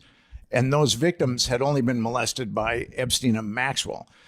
They didn't call any witnesses that were molested by any of the power brokers that Epstein was pandering to. Is this the original trial where they sealed it, or his most recent one? No, the last one. Okay, actually, Maxwell's trial. Gotcha. He was going to prosecute Epstein too, but Epstein, his death kind of precluded that. True, yeah. But yes, that trial was totally choreographed, and it was a total fix. I mean, Maxwell should have been indicted on multiple counts of child trafficking. And the procurers should have been indicted. They could have done a RICO with it, where you get the procurers, you indict them on 10 counts of child trafficking. They're looking at 1,000 years, and then they roll over on the big fish. And that did not happen in that case at all. They kept it very tight, and only Maxwell was the one that went down. Now, that guy is the guy, and because it's kind of strange that P. Diddy's homes in LA and Miami were the ones that were searched, but that search warrant emanated from the Southern District of New York, Damian Williams. So he's taking the helm of the P. Diddy he's in case. control of all. Yeah, that's kind of nuts. So that's why I know that the fix is in with P. Diddy. But this is also interesting. Damian Williams went to Yale Law School on a grant from the Soroses. What? And where it gets a little interesting is Peter Soros, their kid, is in Epstein's black book, and he's circled twice. Now, being circled incriminates you because the house manager who ripped off the black book circled all the people that he thought were in cahoots with Epstein, and Peter Soros is circled twice. So that's kind of a conflict of interest, but I don't think that really matters. So why are the penalties so low? So she got 20 years, right, for trafficking kids? Yeah. Because if you look up, you hear about guys musting kids, they get out a lot of times. Like, did you see the Nickelodeon thing? Yeah. Well, they would get out after like Pickle 6 Boy? Yeah, Pickle Boy. They would do. Why? Boy. How is the Free law my man set up? Pickle Boy, dude. Free right, my dude. man Pickle Boy. Proof him, dude. Put him under the jail, dude. Yeah, he's back. How is it that the penalties are only like 6 years for that versus like you would think like Dude, we were watching. We watched Zodiac last night. The guy, the alleged Zodiac killer, yeah. Lee Allen or whatever. Yeah. He got in the middle of being the Zodiac, allegedly. Yeah. He got arrested working at a school for molesting children. He went to jail for like 3 years. Yeah, why is the penalty so low for that? Got out, went right back to writing Zodiac letters and killing people. Anyway, Jerk. yeah, you get like 10 minutes. That's what I'm saying. I'm like, I have no idea why the law is set up that way. You would think, like I always say, like, who would you rather live next to, and that should be the law. How long you go to jail for? Pedophiles, 100 years. 100 Well, I years. mean, it's that's a- not 4. it's a 15 to life sentence. So I'm sure that if you're living in a trailer park and you molest a girl, that they'll put you away for life. Yeah. But it's a little different with the people that run our world, I guess. Or it's a life sentence to live with your mom. I think that's the life sentence. Life sentence, your mother's basement for the rest of your life. Yeah, you gotta go home. I would off myself grounded. before that happened. You just get grounded, I guess, if you're a pedophile. But yeah, that's crazy. Maxwell was like, she was famous for it. You'd think they'd make an example out of her for a long time. You were saying she's in a dormitory now? She's in a dormitory. And the dormitories are generally for people that have done time and been exemplary prisoners and are about to get out. But she's right in a dormitory now. That's So crazy. And she got how many years? she got 20 years. Do you think how many of those do you think she's serving? Well, in the Fed system, I mean, not that this is going to really count. Yeah. In the Fed system, you've got to do 85% of your time. So she should end up doing like 27 years or 17 years. Yeah. So, but I don't know if that's going to happen. I mean, she kept her mouth shut, and she's got a lot of money that's waiting for her. And I think that was kind of the deal. This is just my opinion. My surmise is Yeah. they sat Maxwell down. They said, Ghislaine, you've done some really good stuff for us. You've enabled us to blackmail a lot of people. But, if you keep your mouth shut, you won't end up like Jeffrey Epstein. I mean, you're going to have to do some time, but then you're going to have lots of money when you get out. Yeah, maybe she'll have her own like Target line.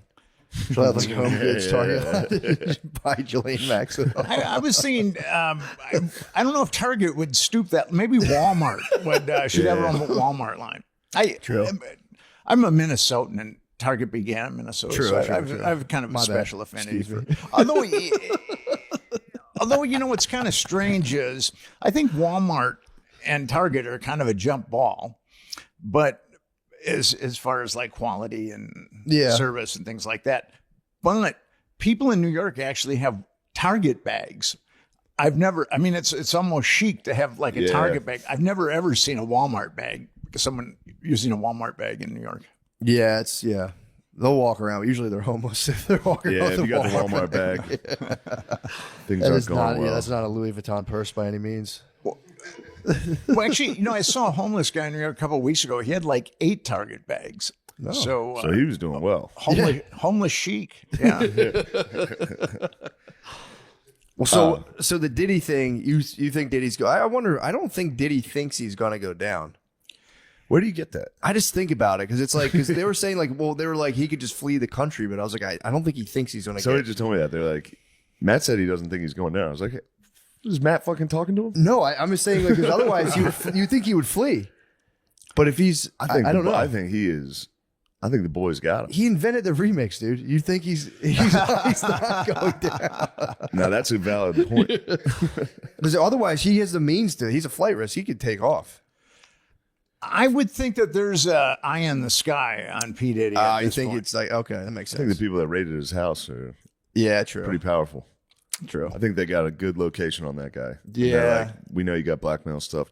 That's what I heard. I heard they raided the house to get the blackmail material. Yeah. I mean, the same thing happened with Epstein, where they drilled his safe and they pulled out hundreds of DVDs. What? And I've done freedom of information requests on. I didn't, of course, want the DVDs because who knows, what licentious, nefarious things they're filled with. But I did ask for reports on the DVDs. I've been having a tough time getting Pornhub down here. I might need the Epstein DVDs.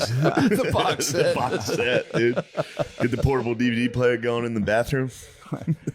Well, if I ever get the DVDs, I'll Toss me the good ones. Toss me the good ones. So Yeah, scrub the bad stuff. And Get rid of the bad stuff. it's kind of funny. When Epstein died, the Fed said the case was closed. yeah. So then I put in a FOIA for the reports, and then they said the case is ongoing. Oh, really? And then I did it again. I don't know, about 3 months ago, and then again they said the case is ongoing. I mean, the guy's in the ground and rotting, Yeah, but the case is true. ongoing. So Trying to see that Stephen Hawking. I'm trying to see I want him to see Stephen thunderclap. Hawking fucking that would have been tough. reverse I think. forward, reverse forward. Just Back that thing up, dude. Maybe- back it up, Terry. Hawkins might know some stuff about physics that we don't have a clue about. True. So, yeah, True. You never know. Sexually, he could Yeah, get a little wormhole going. Yeah, that's kind of crazy. So he got. So Diddy, I know who was implicated in Diddy's was Cuba Gooding Jr. got hit pretty hard. Everyone thinks Meek Mill is involved just because he was like, they named basically his circumstances. But what was like the worst one? Because I knew he had the case against Cassie that you're saying he had the underage people. Then Well, there it was the Little Rod. producer. Little Rod. That was the most fascinating one. That was the last one. And Yeah. Little Rod, I mean, it's kind of interesting because they've done 3 addendums. His attorneys have done 3 addendums to his initial statement. And each one is getting more salacious Oh, and nefarious. because the first one was pretty bad. That was, The Was first Little Rod with Cuba Gooding? What's that? yes. Was he the one that Yeah. Cuba got? Yeah. Cuba got him. More like Cuba batting, Sure. if you ask me. It's kind of interesting on that link that I sent you. It's Come on, this is all I got. the link that I sent you. It was Diddy and his kid Justin took a rapper. We only know the guy's name is G, and took him into the bathroom, and then multiple shots rang out, and Yeah. then the door opened, and G just happened to be bleeding from his abdomen, and Diddy told Jones, don't say I had anything to do with this, and I got to leave and take Yeah. off. And then Jones was taken out. It was at Diddy's studio. Jones taken out of the studio, and the cops were called. And I've got a news article that says that G was shot outside the studio. But Jones took pictures of the bathroom. Of the blood in the bathroom. And I saw that. There's a bunch of blood in the bathroom. Yeah. Yeah. So I think that shooting people, that's probably against the law too. It's hard. But Diddy's head of security, Fahim Muhammad, he was head of security for Michael Jackson. So there's a dude that knows how to keep secrets.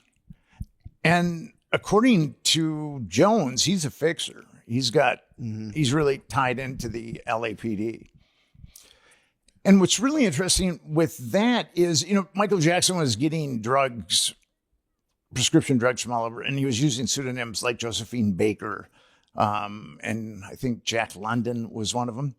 But then Fahim Muhammad's name is right there as far as one of the people that was providing Jackson with drugs. And nothing happened to Muhammad. The doctor had some problems that was prescribing them, but nothing happened to Fahim Muhammad. So, and Jones maintains that he's like a superlative adept fixer, that he's got connections in the LAPD that can make either problems or people go away. Damn. Damn. I think Diddy got too pumped on Empire. I think that might have been what happened. He might have watched Empire good too many show, times. dude. Freaked out. Shoot a guy in the stomach in front of your son. Like, this is our empire. Dude. Well, the This is how I son's hold it down. busted. I heard the son is like for sure getting busted on one Well, of the the things. last lawsuit is against the son, Yeah. and it was Diddy rented a yacht, and some woman said that she had been molested. That the woman Diddy's implicated because the woman said that Diddy set up a environment where these workers were going to get molested, and this woman, Put him on a yacht. put him on a yacht. There's the no way to implication. go. Yeah. That's the implication. Damn. Well, Diddy's going down. You heard it first. I didn't know. I was like, maybe they don't have enough solid stuff on him. So just a lot of it is like a lot of hearsay. But yeah, it seems like he's gonna go to jail. He's gonna go there. I think he's getting Kel's Epstein. Kaz is out, but Kel's Diddy. Damn. Think he's gonna get killed? Yeah, probably, right? If he does I don't know. They're going to probably give him the Ghislaine Maxwell talk. Well, did some bad things, and it all depends upon who he's compromising people for, because there's enough information that his homes had hidden cameras that I actually believe that his homes had hidden cameras. So I just don't think that he was blackmailing people for himself. Yeah. Now, what's really interesting is the guy that he started Bad Boy Records with is Clive Davis. Mm-hmm. And Clive Davis has an interesting criminal history. He was charged with not paying his taxes in 71, 72, and 73. He was head of CBS Records. And he was busted embezzling $94,000 from CBS Records. And the guy that he was using was a Genovese crime family named Pasquale Falcone. And how they intersected with, this is kind of interesting, how they intersected with Davis is Falcone was smuggling 22 pounds of heroin into the United States. And then they started looking at Falcone, and then they saw that he was doing these illegalities with Clive Davis. And then he also shelled out $250,000 for payola. That's giving kickbacks to radio stations, which is totally illegal. Yeah. But he did all these things, Clive Davis, he did all these things, and he walked. The dude never spent a day in jail. Oh, then he teamed up with the Diddler. That makes sense. And then he That came guy- out with the Diddler. The feds said, Yeah, that was the connection. we need you. We need the diddler. Damn. So you've got it's an interesting alchemy right now with P. Diddy. You've got his head of security, who is a fixer, who knows how to keep secrets about child abuse. You've got Clive Davis, who has been busted on innumerable things and felonies and not spend a day in jail. And then you've got a U.S. attorney that likes to cover up child abuse. So it's a pretty interesting alchemy to see how those things all turn out. What do you think about Jay-Z? Nothing on him yet at all? There's a lot of innuendo about this person or that person. Like Diddy says when he was sued by his girlfriend, Cassandra, Cassie Ventura. According to Jones, he says, well, I've got enough leverage on Bishop T.D. Jakes to get him to go to bat for me and say I'm a good guy and nice guy. And now Bishop T.D. Jakes, he's got a real estate empire. I mean, he's got a mega church in Dallas, but he's got like a real estate empire. And now one person on Twitter said that he's gay. So then the next thing, everybody in the news That's saying, pretty good, though. yeah, If and you he's only got have- and he's blackmailing T.D. Jakes because he likes little boys, Yeah. or whatever. So One guy calling you gay on Twitter. Yeah. That might be the straightest guy on earth. and the person said, well, it's right there on Twitter. Yeah. So now here's a guy that's worth millions of dollars, and he just did a deal with Wells Fargo that could be up to $1 billion in housing. So, and he's a preacher, which his being a media mogul and also a real estate baron, it seems a little at odds with preaching. I mean, not when you get to the evangelical side and you're on television, I guess not. Yeah, mega churches are like basically businesses and stuff where you can, you just get a guy and be like, yo, fund me. I'm going to start 10 more of these things. I got to meet Jim and Tammy Baker once. Not really the highlight of my life, but it was interesting. A friend of mine was an Herbalife distributor, and the feds busted him. What? For what? Dispensing Herbalife, marijuana. Oh, he wasn't actually Herbalife, yeah. This is before, I used to call it Herbalife. Now, but that reference is kind of lost. He used to dispense Herbalife. There was actually something called Herbalife. I benefited financially. There was actually something called Herbalife, but you guys are too young to know about that. When you get old and crusty like me, there's a lot of references. I remember Herbalife. The guys, there was this couple that would stand in the back of the church, and they had pins that said "Lose weight now, ask me how." And they would stand in the back of the church. At Catholic church? Yeah. Get them out of there. They're selling their wares. I know. I almost if they had tables, I would flip the tables. But yeah, it was this couple, and they had the guy with like a skinny guy with a mustache and the lady with 80s hair, and they would just stand in the back, and they looked great. I'll be honest. They were both good. Looking pretty slender. Yeah. So a buddy of mine, Instagram. You had to just go stand in public and go, lose weight. I know secrets. There's secret drugs you can take. Everything will be better. It was just a veteran, probably. Yeah. Try crystal meth. Yeah. An herbal life together, you will lose weight. So I was visiting a buddy of mine in the federal prison in Rochester, Minnesota, which is kind of like a club fed. A lot of mafia guys end up there, and when you visit someone, at least in this prison, they put you in a little group and then they escort you across this courtyard. And I was in the same group as Tammy Faye. And she looked like, she does when she's live, she looks like maybe an Avon train wreck or something like that. I mean, she's definitely putting on her makeup with a trowel. Yeah. And, I wondered why Jim Baker got, he was originally like 100 years or something. I mean, it was appealed and got knocked down, and she got nothing. But when I met them both, so I was talking to my buddy, and what they did, they were like a mega, what do they do? Wow. Well, they had a mega church. And they got arrested? Well, he got arrested for embezzling and all kinds of other things. Right. And he was building like a born again. Damn. Yeah, there we go. There's like a secretary from the Drew Carey show. Yeah, it really is, dude. It's exactly that. That's crazy. Cleveland rocks. So I was visiting my buddy, and then she came and sat next to Jim, and I was sitting next to my buddy, and he had this sinister grin on his face. I mean, there was something kind of malignant about him. And what I felt about Tammy was, if you wanted to go to the bathroom, you had to go up to like this desk and they'd give you a key. And then, and I watched her go up to this desk. And the only thing I could think of, and I'm not trying to be disparaging here, sure. But the only thing I could think of is she's really a fucked up person. I mean, that's really what I felt. Honest. I mean, and he's sinister. And now he's got his own evangelical show again. Oh, he got out, and now he's back to the same thing. So what was her deal, though? Was she there just to visit him? To visit him, yeah. And she ultimately... Herbalife.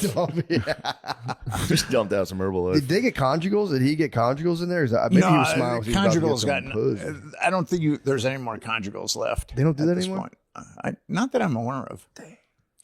I mean, of course, prisoners have their own conjugal thing. True. But, true that. Of a certain stripe. But, well, so Jim Baker's got his own show now. And you would think with all that scandal, and I was also told that Jim, I probably shouldn't say this because it is derogatory and defaming, but I was told that Jim spent a lot of time on his knees when he was in prison. Really? Praying. Yeah. Damn, who told you that? Some people that did time with him. Damn. So... Probably, I mean, his enthusiasm was probably great. True. So now that I know these, You'll get to take it out. Come out of this. so now that I know these demon things out of about this Jim, Just anointing himself with the chrism, dude. Running around after he gets the facial. That is insane. I mean, again, I know what you're saying. You don't want to implicate yourself in any kind of negative smearing, but as just a joke, it's very funny for a mega church pastor to just be pulling it out of guys in prison. well, Say your name, demons. Be out. Be gone from this man. Oh, oh Lord. Oh. mega church pastors get into a lot of those problems. Yeah. Yeah, they're all freaks.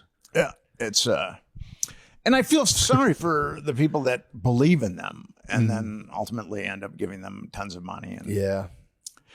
there was an article. It was either Time or Newsweek did an article because Jim Baker would go out with all these prostitutes, and then he would have them do stuff. And Yeah. you know, and there was one prostitute that said, you know, I've got 2 kids, and I wouldn't let them near that guy.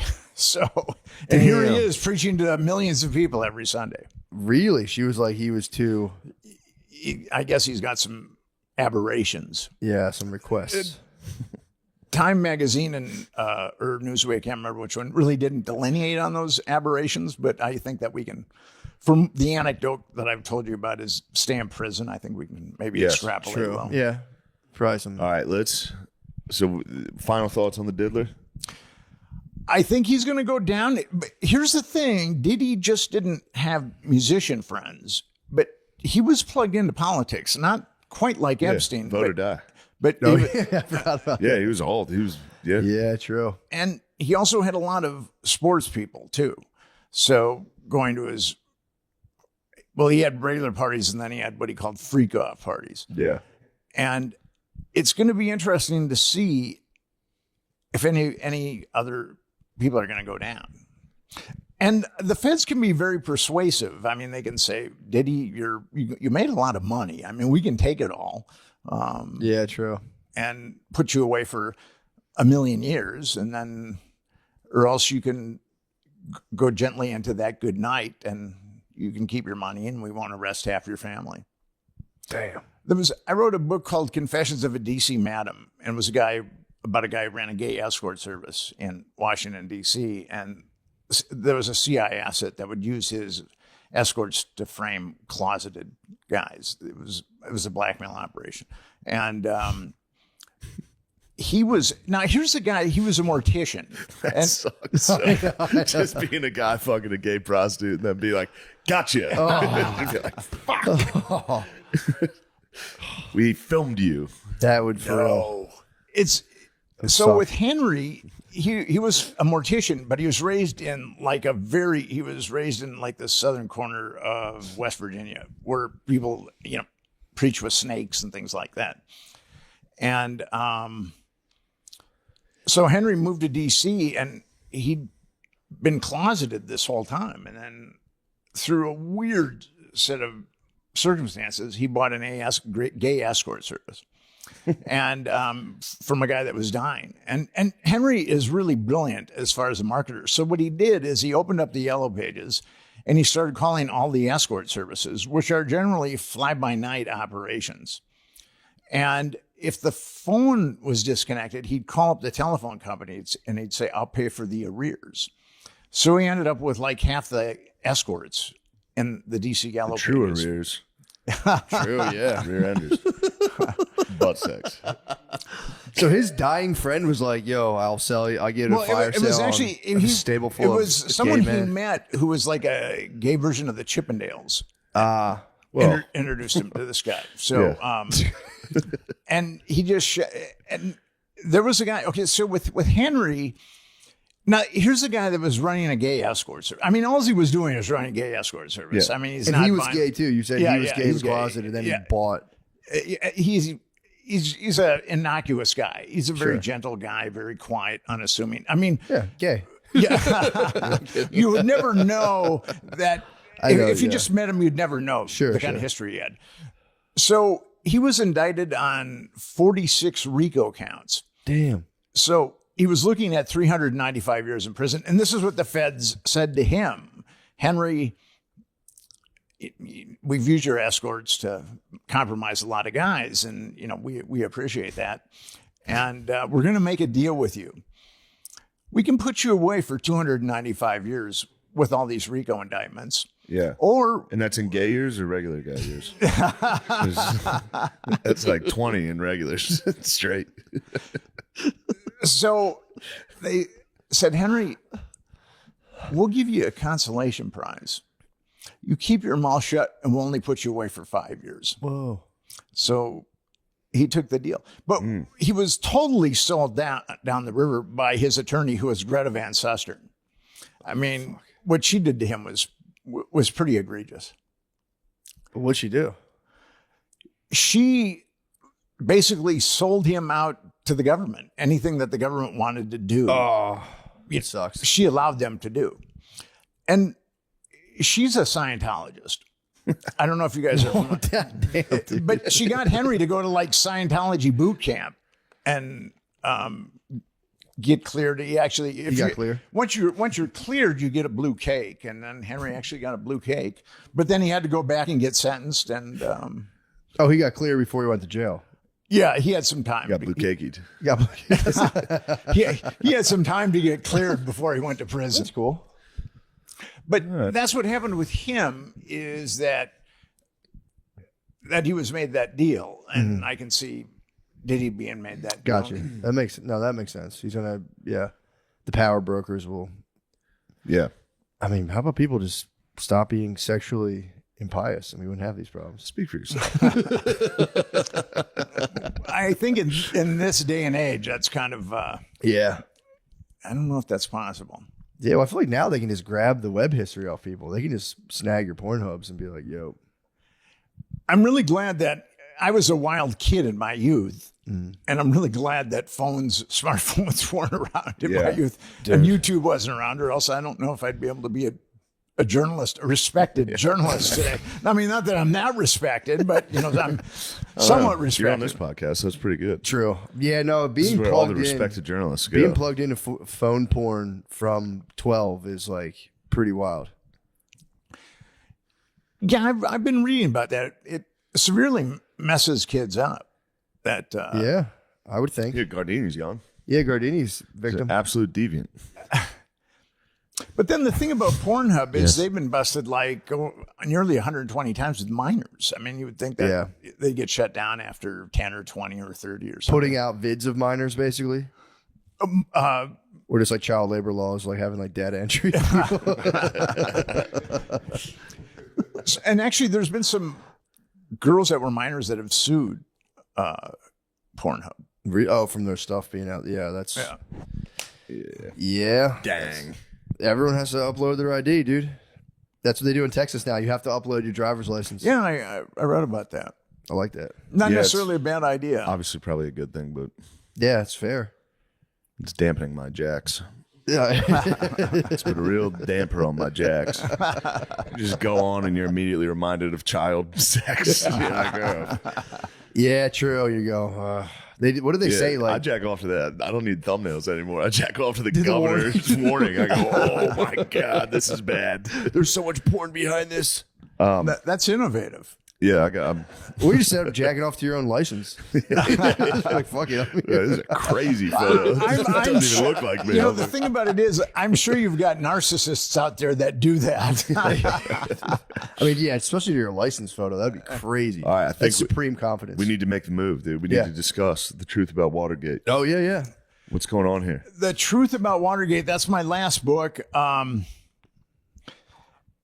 Everything that you know about Watergate, the vast majority of it is a lie. So Forrest Gump didn't break it up? He played only a minor role in Watergate. It's interesting. What happened with Watergate, and there's been some really great books written about Watergate, but they're tomes, and they're very, very complex. And it's hard. I mean, you have to kind of study them. So my goal was to be the unified field theory of Watergate revisionist books. And what happened with Nixon is Nixon decided to do strategic arm limitation talks with the Soviets. And he also started to open up China for diplomacy, rapprochement. And he was doing this behind the backs of the CIA, the Department of Defense, and actually the State Department. And on his first or second day, Nixon didn't like the CIA, and because he felt that the CIA sabotaged him with when he ran against JFK in 1960. So Nixon, it was, I think, National Security Memorandum 2 was some kind of innocuous document that he issued his first or second day, where he said that the CIA, the Department of Defense, and the State Department will have no input whatsoever in any of my geopolitical moves. Basically, he was telling those three bodies just to go to hell, and he was going to do his own thing. And then he started making contact with the Russians, and I started making contact with the Chinese. He'd been a Cold Warrior, and he saw that that wasn't working. He saw that containment wasn't working. And he just saw that we were spending all this money, and he just realized it wasn't, it just wasn't prudent. It would never work. So he started to do this, and then the Joint Chiefs of Staff actually had an espionage ring against Nixon. It's called the Moore-Radford affair.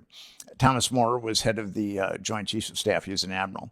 And they used Moore, and they used Radford, who was a yeoman. That was the link between, because he was using the National Security Council, Nixon was, to do all these moves. And Radford was the liaison between the Joint Chiefs and the National Security Staff. So Radford was stealing all these documents. And Alexander Haig was in on it too. And actually Haig plays a role in the demise of Nixon. So Haig was enabling Radford to steal all these documents. Who's Haig? Alexander Haig is, he's a general. He was the Joint Chiefs of, he was Nixon's chief of staff. And then he was ultimately the overall leader of NATO. Oh, I would love to see. And he's from Philadelphia. Awesome. oh, nice. Is he really? Yeah, he's from Philadelphia. Damn. Go Bears. So the Joint Chiefs started this espionage ring against Nixon, but the Nixon administration outed the espionage ring. Oh, they found out. Yeah. So then the CIA started to infiltrate the Nixon administration, kind of like Scarface at the end of the movie, where he's double-crossed the Bolivian drug dealer, and all those assassins are coming. Okay, so that's what the CIA did to the Nixon administration. I mean, they just started inundating the Nixon administration from all different types of angles. And what's interesting about Watergate, it's a conspiracy within a conspiracy. Because McCord and Hunt, who are the two guys that were busted in Watergate, their goal was to take down Nixon. They wanted to take down Nixon. But there were two agendas at work. And this is actually my third book on sexual political blackmail, because at the heart of Watergate is a CIA sexual honey trap. And what's really interesting, so the burglars broke into Watergate, and there was a secretary from the Democratic National Committee named Maxie Wells. She kept photos of prostitutes in her desk under lock and key. And if you were a Democratic VIP, you would go there and take a look, and then these girls would be at the Columbia Plaza, which was a high-class apartment building. And the CIA had had video or film or whatever. So you would just walk into this lady's office and she'd be like, check out these ladies. I mean, I'm sure that there was some kind of secret handshake or code or something like that. Gotcha. Probably like, hey, I'd like a hooker. Is there So Do you think these girls are pretty? So John, the woman that ran that escort I hear the service. cherry blossoms are beautiful this time of year. Oh, yes, they are. Yes, Senator. I don't know if there was a lot of cherries at that. Oh, yeah. But The cherries are gone. I think cherries have been gone a long time. But so John Dean's wife, Maureen Dean, was good friends of Heidi Reichen, who ran that escort service. That CIA compromise escort. And actually, G. Gordon Liddy said that she was part of that escort service. And he was sued, but he managed to win it. The first was a hung jury, but then he won the second trial. But anyway, so one of the burglars, Eugenio Martinez, had a key to the desk where the pictures were taken. Oh, no. Where the pictures were kept. And when they got busted, their photograph equipment was on her desk. So, but then there was another. Okay, so that was the first conspiracy, and that was initiated by. I'm sorry, when he used the key, did he get rid of those pictures and they were never? No, found? no. What was Well, he doing? he got busted before he could even get into the desk. Okay. I mean, they were on them really quickly, and he tried to get rid of the key. He got the shit kicked out of him twice by Carl Schaffler. Damn. Who was Fucking Schaffler. Carl Schaffler was the cop that was notified that the Watergate break-in was going down. Why was he trying to take the pictures of the naked ladies?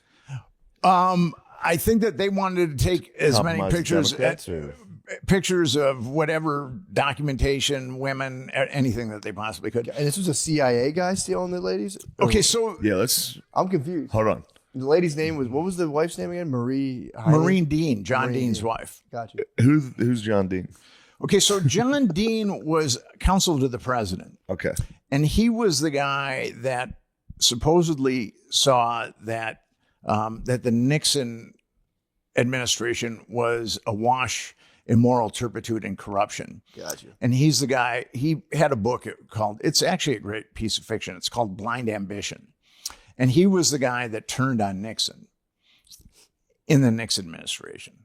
And then ultimately it was Nixon's word against Dean's word. But there's quotes or there's tapes of Nixon talking about Dean and Dean lying. I mean, Dean, he's a snaky guy. Mm-hmm. And Maureen Dean was very, very attractive. And John Dean, well, but she was good friends with Heidi Reichen. And what's really interesting is a number of people have thought that she was working as a prostitute for Heidi Reichen or working with Heidi Reichen, running her prostitute gig.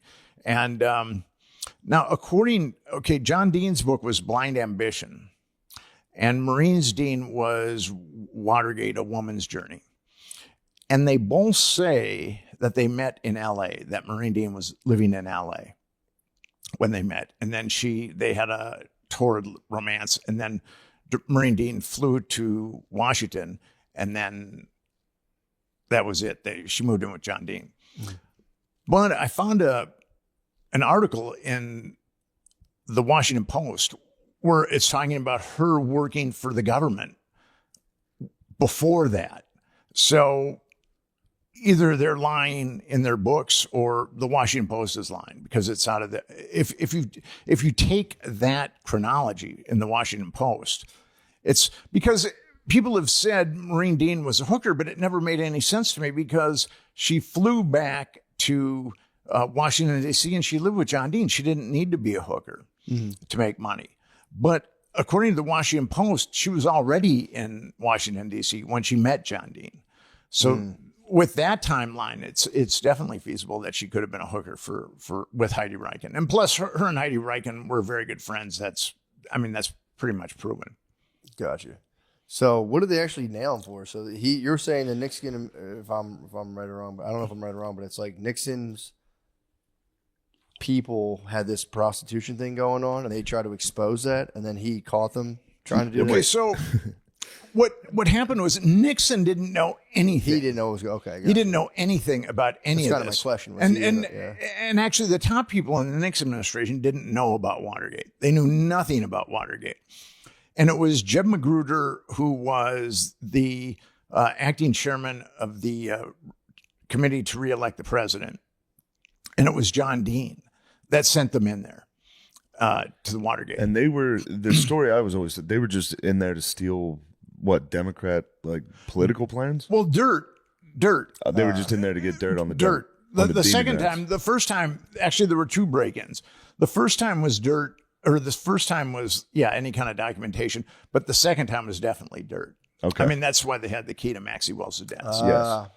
But Now- if they were in there to get dirt, why would I thought they were against Nixon? A Well, lot of those guys. no, they were CIA guys. Yeah. All those guys were CIA except for G. Gordon Liddy, the crazy one. But they were all CIA. So the overt plan to get it for them was to get dirt. The plan that Magruder and Dean told them to do was to get dirt. Now, there was a second agenda going on there.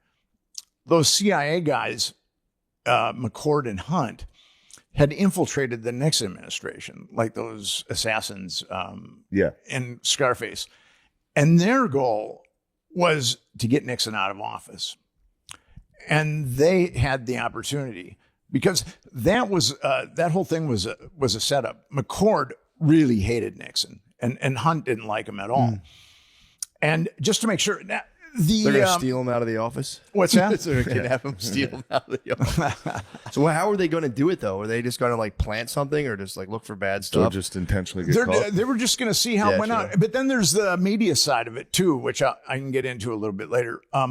But with the CIA guys, they wanted the burglars were Cubans that had worked with the CIA before. But Hunt and McCord were actual agents. Gotcha. Now they were ostensibly retired, but they weren't. I'm in the book. I show that they're still working with the CIA. So the goal of Dean and Magruder was to get dirt on the Democrats, and some people have speculated that Dean wanted those pictures because his wife was in those pictures. I don't know, but that's what people have speculated. But the CIA guys, that was not their goal. Their goal was to incriminate Nixon. And so at the Watergate, the Democratic National Committee was on the 6th floor. And on the 8th floor was the Federal Reserve Committee or whatever it was, Federal Reserve. And now someone had broken into the Federal Reserve about a month before the first Watergate burglary. And the McCord really tried hard to get busted. So at about midnight, 6 guys in suits signed into the Watergate at midnight and went up to the 8th floor, signed in for the Federal Reserve. But the security guard was like, I think he probably had the IQ of an avocado. He couldn't figure that out at all. So the second time they went in, there was a guy named Baldwin, and he called the DC police. And Carl Schaffler was he was a DC policeman, but he'd also worked for intelligence, probably a little bit of both. And he was a block and a half away. And then when the call came in, they went right to the Watergate, and then they got busted. And Nixon, so those were the two. It was a conspiracy within a conspiracy. The overt conspiracy was to get dirt, and then the CIA's conspiracy, the covert conspiracy, was to get Nixon. And you're saying Nixon didn't even know about the No. get dirt plan? Didn't have a clue. None of those guys did. And that's what they were calling each other. And they go, who sent these guys in? Because Nixon was way ahead of McGovern. I mean, he walloped McGovern. It was going to be probably the biggest landslide up to that point. Reagan's Up till 2024. True. Why did he get in trouble for people breaking in, though? I don't understand. What's that? Why was he? So he got in trouble because so there were so we're many Nixon- crazy- They sent Watergate was just they sent people into the Democratic committee to steal shit. That's what he got impeached got for. blamed for that. Yeah, Gotcha. yeah. That was the how it was portrayed, Okay, that makes sense. So that's, and that's what Nixon left office for. To hit the fucking hit No, the but sides what on that. happened, what he left office for was obstruction of justice. Because Nixon, I mean, you listen to the tapes of these guys and they're going like, what the fuck? Yeah. I mean, who ordered those guys to break in? Now, Magruder and Dean, who ordered them to break in, kept quiet. So those guys had no idea. Damn, so there was just like 9 burglars in the building, and everyone was Yeah. Spider-Man out. But Nixon, his natural instinct was to cover it up. I mean, he didn't know why anybody broke into the office, or he didn't know some of the other crazy stuff that these guys had done. Yeah. But it was just his political instinct to cover it up. Gotcha. And that's where Makes he got sense. busted. Is he tried to use the CIA, and the CIA double-crossed him. He tried to use the CIA because the FBI launched this investigation, and they found leads to the Nixon administration because of Hunt and McCord. And he tried to get the CIA to play their national security guard to stop the FBI. Now, Richard Helm was head of the CIA at that point, and him and Nixon hated each other. When there would be a cabinet briefing or a National Security Council briefing, Helms was allowed to brief the cabinet members or the National Security Council, but then after that, he had to leave. I mean, Nixon had overt, they really hated each other. Now, Richard Helms said, no, we're not going to cover it up. But then Nixon said something about the Kennedy assassination. And actually, there's tapes where Nixon is grilling Helms. Who shot John? Who shot John? And so Nixon leveraged them with the Kennedy assassination. Oh, wow. And then Helms said, okay, we'll do it. But he didn't. So, and actually the CIA provided more incriminating evidence against Nixon. But Nixon didn't know any of this stuff. All these machinations were just going on below the surface. Jesus. Yeah, that's pretty cool. I had no idea. I thought he got like in trouble for like stealing stuff. I didn't know what happened. I thought he actually just stole stuff and got busted and was like, my bad. I'm not a crook, dude. Yeah, I'm not a crook. The thing is, if Dean and Magruder hadn't ordered those break-ins, then Nixon would have. That's what was tied to his, to get those would have been- pictures And of their wives, their hot wives. Damn. Their hot wife and they got busted. We gotta get those naked pictures of our hot prostitute wives out of there. Shit's about to go down. Yeah. well, at least they were naked adults. I mean, I got to give them that much. You know? They were adults. True. I mean, Yeah, true. Well, yeah. By today's standards, that was, by that was today's above standard, board. yeah. Yeah, it was actually very nice of them. Very chivalrous. So they wanted Nixon out because he was trying to chill out on the Cold War. Well, he was befriending the communists. Yeah. And the Hawks and the CIA and the Department of Defense hated the communists. Nixon's always portrayed in like modern, every movie's in. He's like a war hawk. Like he's always like, we need to nuke them now. Yeah. Well, Meanwhile, he was trying to de-escalate. yes, big time. And he even told the Soviets that he was willing to relinquish Vietnam. Didn't it end under his administration? Yeah, Vietnam War? Yeah. Yeah. Yeah. I mean, he bombed the shit out of the Vietnamese before he did He that. gave that a shot.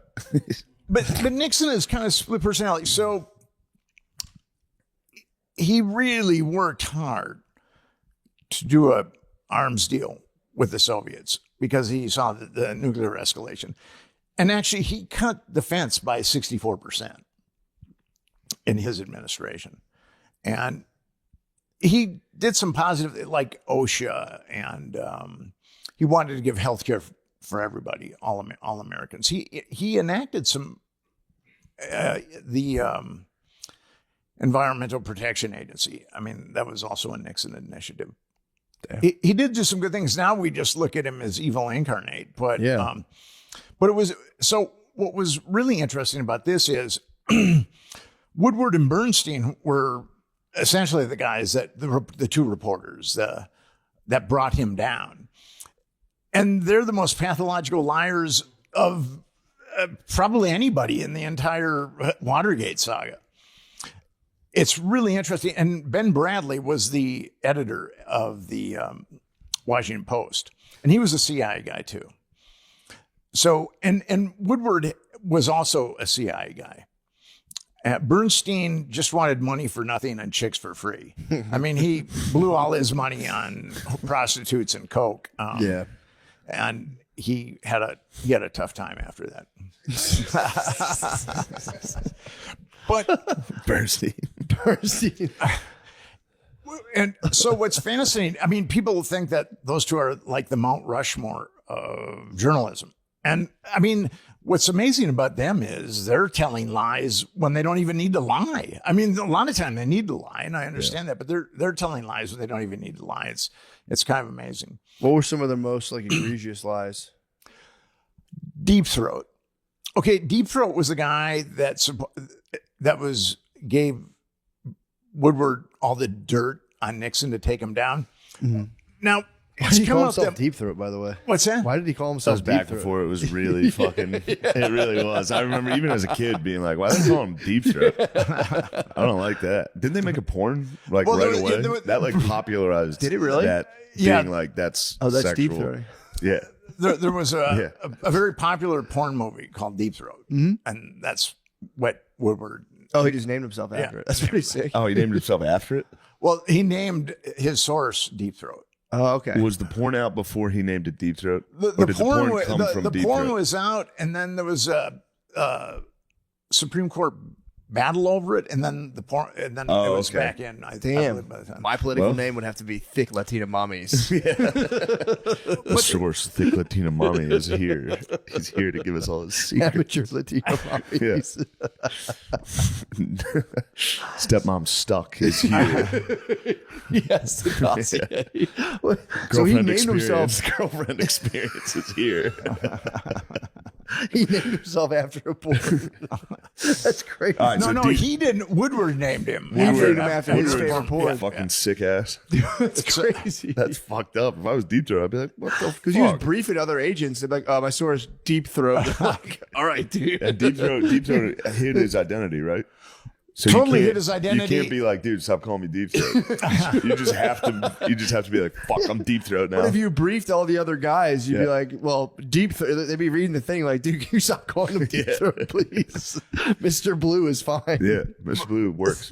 But they rolled out a guy named Mark Felt who was severely impaired by Alzheimer's and said this shit. was Deep Throat. Yes. And actually, I think Deep Throat was a composite. I think that Woodward was getting. I mean, Woodward's tapped into intelligence. He was naval intelligence. Okay, so I'm sorry, for everybody that's not familiar with Watergate, Deep Throat was Woodward's inside source on all the stuff that broke to the Washington Yes. Post. Yeah. Okay.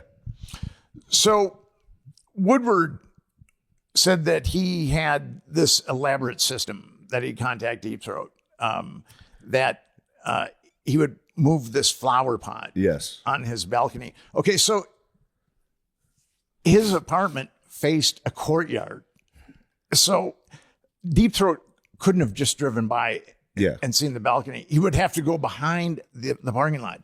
And here's where it really gets problematic. If Mark Felt was fired 6 months before the most incriminating stuff on Nixon came out, the tapes. And so he, according to Woodward's, I mean, no one said this, but he was driving in from Virginia every day, going behind Woodward's building and looking up. Yeah. It's total bullshit. I mean, it's, Yeah. Yeah, and they never even found the identity of. So that seems kind of weird to me, to be a journalist and be like, I have a secret source, yeah, and then write it as fact. yes.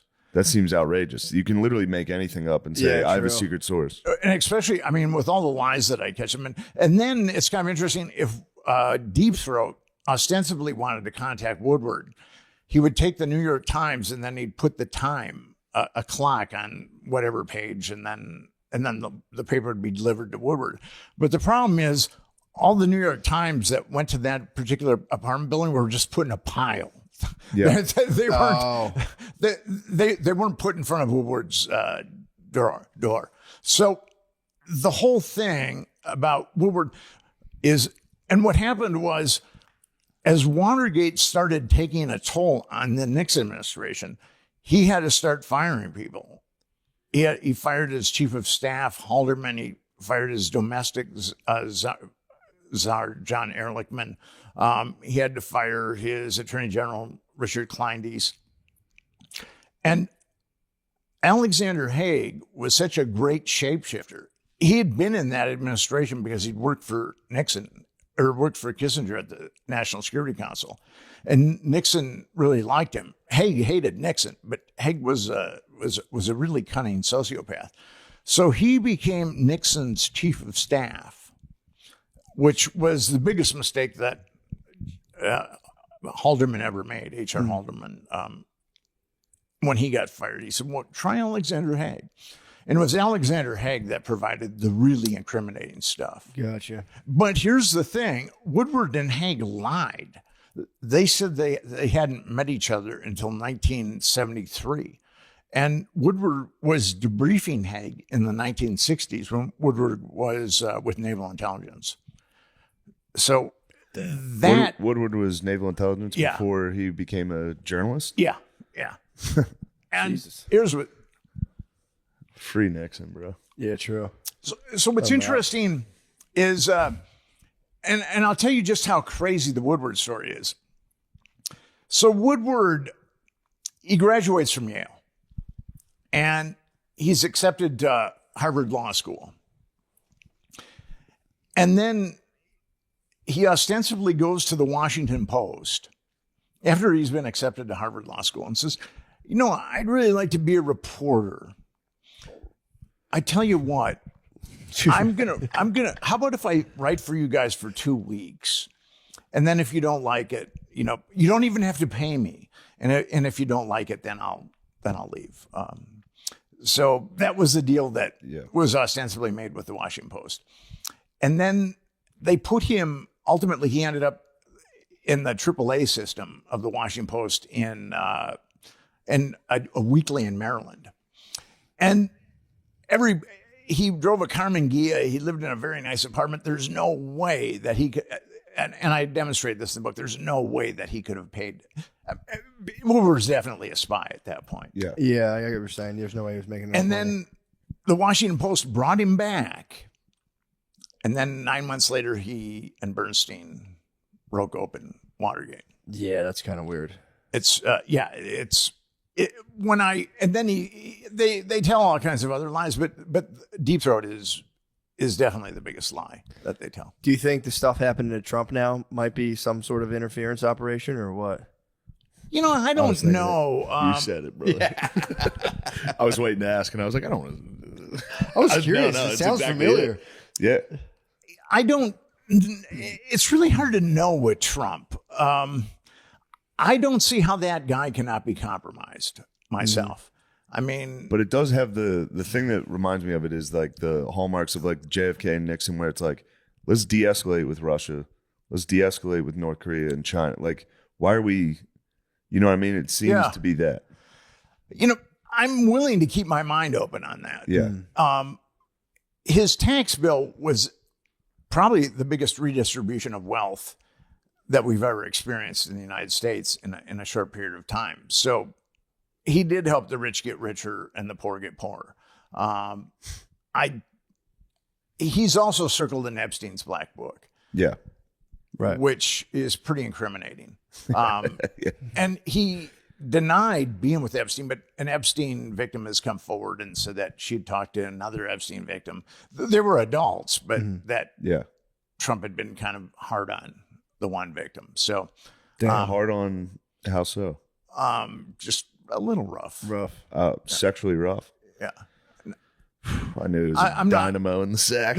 I mean, we're not talking leather and S&M type stuff. Yeah. You just put a hurting on a lady at Epstein's Island. Yeah, I would say, if you're on the, he was pretty good pals. They were really good pals. And it's tough to know. He said that he heard that Epstein. I heard he broke it off after the first one when Epstein got arrested in Florida. Well, he ostensibly broke it off before then. Yeah. But, I mean, Donald Trump has problems with veracity, so it's difficult to know. Has there been any connections of him and Epstein after that? Like when he said they were done being friends? Did he he took Epstein's plane. after that? Yeah, after that, and he was also visited Epstein's house. A deposition from Epstein's brother Mark talks about that. Damn. So he did lie. Trump did lie about that. Yeah. Got you. With Gates, and Gates revisited him too, didn't he? Well, here's the thing with Bill Gates. Yes. Okay. The media cover story on him is that they met in 2011. Mm-hmm.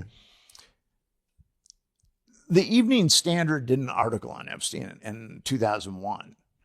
And according to that article, Gates and Epstein were doing business in the 90s. Damn. So there's a lot that's been covered up about Epstein. And there's guys like me that really want to get at the truth, but the government and the media are just fond of kicking out salacious details. And it's really hard to get to the truth because there's been so many lies. But when I think about Trump being prosecuted or persecuted, you know, I do think about Nixon being persecuted. I believe, you know, here's the thing with Nixon. He wanted to de-escalate the arms race. He wanted to open up China so he could use China against Russia. I mean, that was his thing, and it was working for sure. But then he backed Pinochet, who was a genocidal dictator. He backed Suharto, who was a genocidal dictator, and then Pol Pot. The Chinese were down with Pol Pot, and he wanted to appease the Chinese, so he tacitly backed Pol Pot. But was that CIA doing that, or that was him? That was Nixon. Okay. Yeah. I mean, the CIA ultimately did things that enabled it. They got it done. Yeah. So Gotcha. with Nixon, it's not. The media has sold Nixon as good versus evil, but it's not quite that simple. Yeah. And the media has also said that it was the left that toppled Nixon when it was actually the right that really had the means, motive, and opportunity. Yeah. Initially. I mean, eventually the left got involved, but after the right had inflicted a tremendous amount of damage on him. Dang. Yeah, I had no idea. I never really asked. I didn't know much about Watergate. I thought he just got caught doing something kind of bad. And everything that, like I said when we started, everything that you know about Watergate is a lie. Damn. Just about everything. Shit. Let's take a pee break. Yeah, I do have to pee really badly. Quick break. Quick break, yes. It can be easy. Hey, I'm Josh. Eat your chicken, dude. It can be easy to ignore our social battery and spread ourselves thin, especially with social gatherings picking up after the winter. What's the right amount of socializing for you? How do you recharge? Maybe you thrive around people, or maybe you need some more time alone. Therapy can give you the self-awareness to build a social life that doesn't drain your battery. Personal endorsement. Golly. Yeah, man. You got to fucking figure all these questions You out. got to answer these questions. Otherwise, you're going to spread yourself. Yep. Last thing you want is to be spread. You don't want to be spread, dude. You ever been spread? Yeah, you be careful. No, thank God I wouldn't. Right now, I've been spread. Thankfully, I've been home lately, but I was Sure, spread. yeah, you I get was spread out, yeah. gaping in the last couple of weeks. Yeah, true. I'll spread myself out a lot of times, family, and then I'll just. Spread yourself in front of your family. Yeah. Yeah. At Thanksgiving, you come there, you spread in front of everyone. I'm like a turkey on the table. You can just lay down, put an apple in your mouth, and just spread. If you're thinking of starting therapy, give BetterHelp a try. It's entirely online, designed to be convenient and flexible, and suited for your schedule. Just fill out a brief. It's so funny thinking of them getting this ad reads.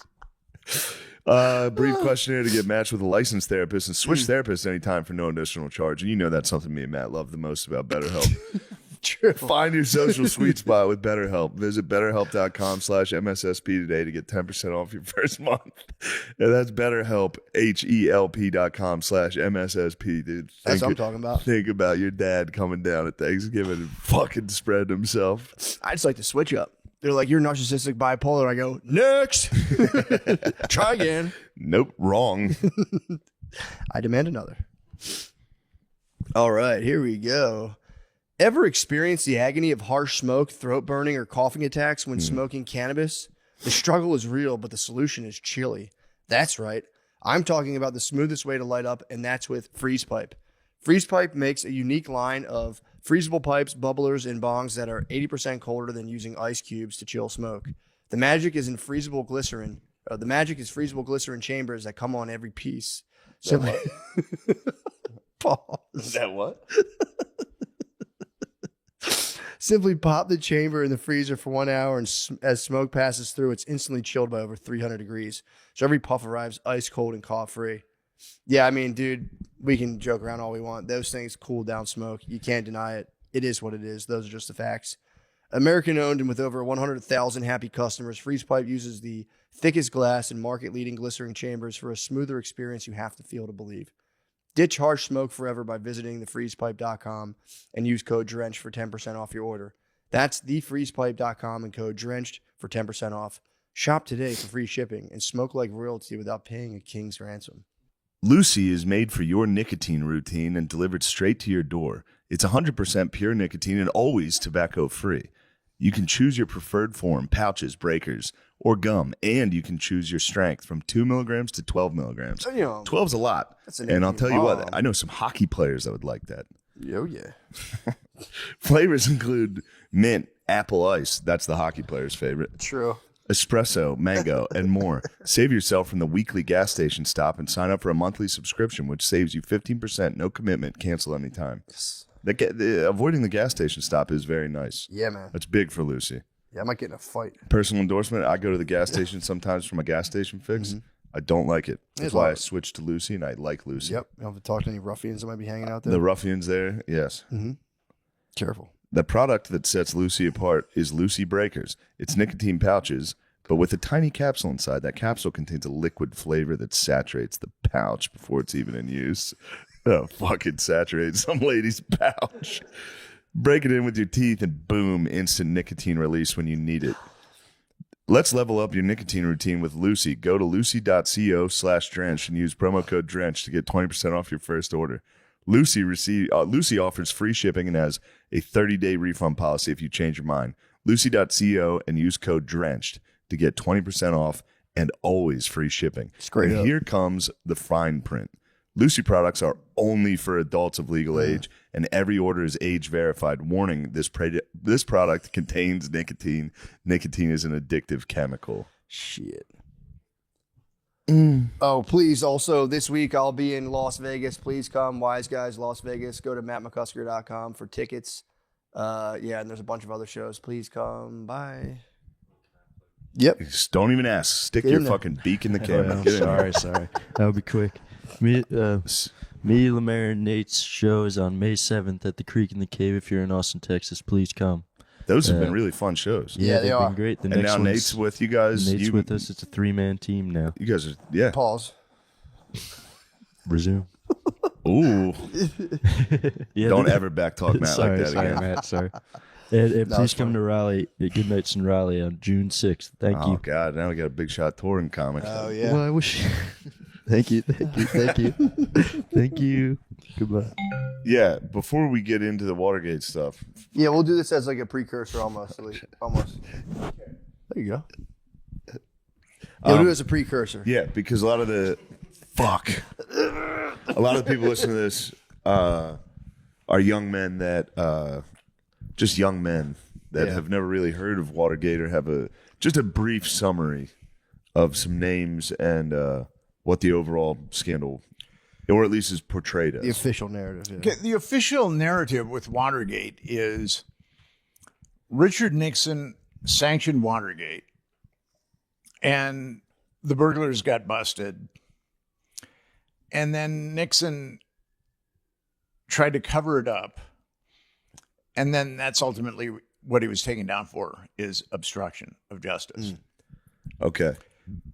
But the real Watergate story is Yes. Nixon didn't have a clue that those guys were breaking in to the Watergate. He had a couple of guys on his staff, Jeb Magruder, who was acting chairman for the committee to re-elect the president, and John Dean, who was counsel to the president. Those two guys sanctioned the Watergate break-ins. And the burglars, G. Gordon Liddy and was the only one that wasn't CIA. All those burglars were CIA guys or CIA assets or had been CIA assets. G. Gordon Liddy was the only one, and he'd worked for the FBI. So Liddy was the point man, and Liddy thought that breaking into the Watergate was coming from Nixon's Attorney General, John Mitchell. Right. He had no idea that it was coming from Jeb Magruder and John Dean. So they sent the burglars in the first time to get as much information on the Democrats. Now, the Watergate was the sixth floor of the Democratic National Committee was on the Democratic National Committee was on the sixth floor of the Watergate. And the burglars broke in the first time, and they were looking for like Democratic strategies, things like that. Gotcha.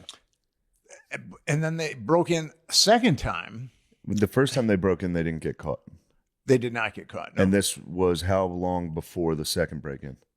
About 3 weeks. Okay. And then 3 weeks later, they were ordered to get as much dirt as they possibly could. And the Democratic National Committee was connected to a brothel that was a CIA honey trap. And what happened was the secretary at the Democratic National Committee had in her desk, she had pictures of a bunch of prostitutes. Yeah. And Democratic VIPs would check out the pictures of the prostitutes. I'm busted doing that. So that was a whole separate issue. Yeah, so we got that one. All right. Yeah, we got that one. I think we're good. Yeah, so we got the preamble.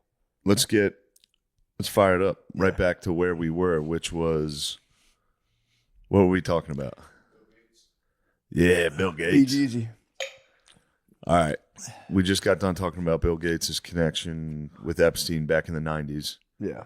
What bothers me about Gates, have you guys ever tried to get a hold of a human if you've had a problem with Word? Oh, it's the worst, dude. Or, you know what happened one time? What happens is they'll do a thing where you'll just, like, an Indian guy will just take over your computer. Like, I was, like, moving my mouse, and my mouse would start going to the left, and I'd be like, what the fuck? And he's like, sir, please stop. Yeah, they'll just, if you gotta give them permission, they'll just get into your computer and start fucking going nuts on it. You've gone through, I've never been It able took to a lot for me to get that, though. I was chatbot after chatbot. If they got into my computer, dude, Yeah, they eventually. could ruin all my Total War campaigns. Dude, you could You tank could start a war with Russia, dude. I don't want that. You know, here's what your I own mean. Watergate. There's a number of things that bother me about Bill Gates, but one of the preeminent things is he's buying all this land. Yeah. Why can't he put a call center? You know, on one of those acres. I mean, if he just spent a little of his money and made a call center in Yeah. Idaho. Or have the dudes like hoeing all the strawberries, the Bluetooth, and they could do two at once. Yes. Yeah, See?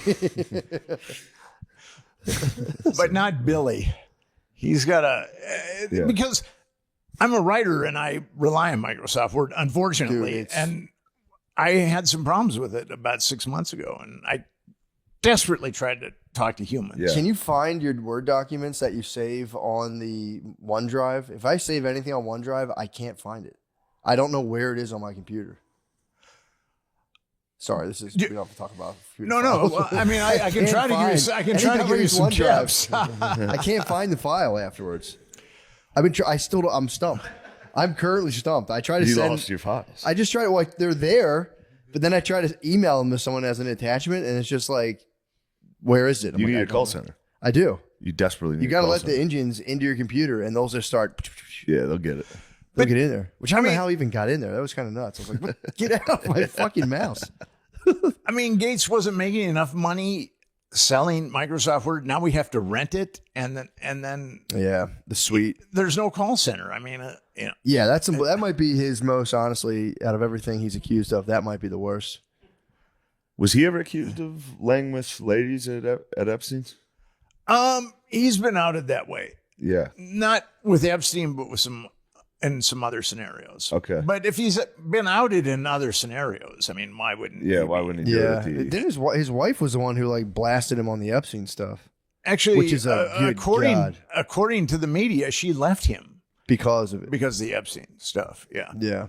But who he and knows, Epstein yeah. went back to the 1990s. Damn. Instead of 2011. There's so much bullshit that's been manufactured about Epstein and so much fallacious dirt. It's really unfortunate. You've got a guy that trafficked children for 25 years, and our media, no one in the mainstream media has called for any justice for any of those victims. No, yeah, that's, well, it became right wing to even care about it. that's been that's not for what sure. happened. If you That care became about it, also you're right-wing. that's a big thing we talk about a lot on this. Is like we don't do anything about it. The only thing you can do with Epstein is just on a podcast be like, "The fuck? Yeah. what was that? Yeah, true. They killed him. We knew they were gonna kill him, Yeah. and he trafficked kids, and no one. Yeah, that's as far as we get. There's a couple of things with Epstein that people just don't know. Okay, 'cause there's the Epstein Victims Compensation Fund that where a lot of Epstein's money went, and 225 victims applied for money. 150 were given. 150 were given money, and 8 decided not to take the deal. So ultimately, 142 were given money. Damn. Damn. Can you imagine being cheap with that money? But think of all the girls that he trafficked, and only 225 were come Yeah. forward. But there's a couple other things. If you take any money from that fund, you've got to sign an NDA Oh. where you cannot name any of the perpetrators. And also, I know 2 psychologists, and one of them is very eminent. She's in the world of psychology, she's quite the superstar. She's counseled a woman, and then another psychologist is counseled a woman. They were under 10 years old when they were trafficked by Epstein. And one actually described Epstein's home and then talked about a park that was by his house and a number of things. And she was under 10 years old. And then I know of one other, I mean, these 2 psychologists I know pretty well, but then I know of another account too that I've been told of another account from someone who's, I think, legitimate, but I just haven't been able to corroborate it. So you've got the Epstein Victims Compensation Fund is a huge cover-up tool. Damn. It's being used to do what the government can't, to get these girls to shut up. And you've got to, and according to the government and the mainstream media, the youngest Epstein victim was 14 years old. So if you're going to apply for that fund and you're younger than 14, they're not going to give you any money. And we have no idea of how it works. We have no idea what the criteria is. It's behind it's in a black hole, essentially. It's weird that they're not. Why would it's not weird. We know why, but it's clear it's a cover up. They're not being open about anything. This should all be like you said. You filed for Freedom of Information Act and all that. This should be public, right? Well, Yeah. I mean, It's like, what's the point of being like we can't tell anyone what Pretty happened? useful to know, in Yeah. terms of like voting for politicians. Yeah. To be like, oh, you raped a kid. Yeah, did he rape a kid? Yeah, you're out, dude. We can't vote for you. Yeah. I wrote a book called The Franklin Scandal, which is basically Epstein is a carbon copy of the Franklin Yeah. Scandal. It was about a child trafficking network. We talked about that the first time I was on your show. Mm-hmm. And this time around, I was on to Epstein in 2012, and I got his black book in 2012, Yeah. and I ultimately published it. Gawker helped me publish it in 2015, but it took me 3 years to get that book published. It's kind of interesting. Once the book was, nobody wanted to touch the book. Yeah. And but once the book was published, the floodgates opened on the Yeah. book. Yeah.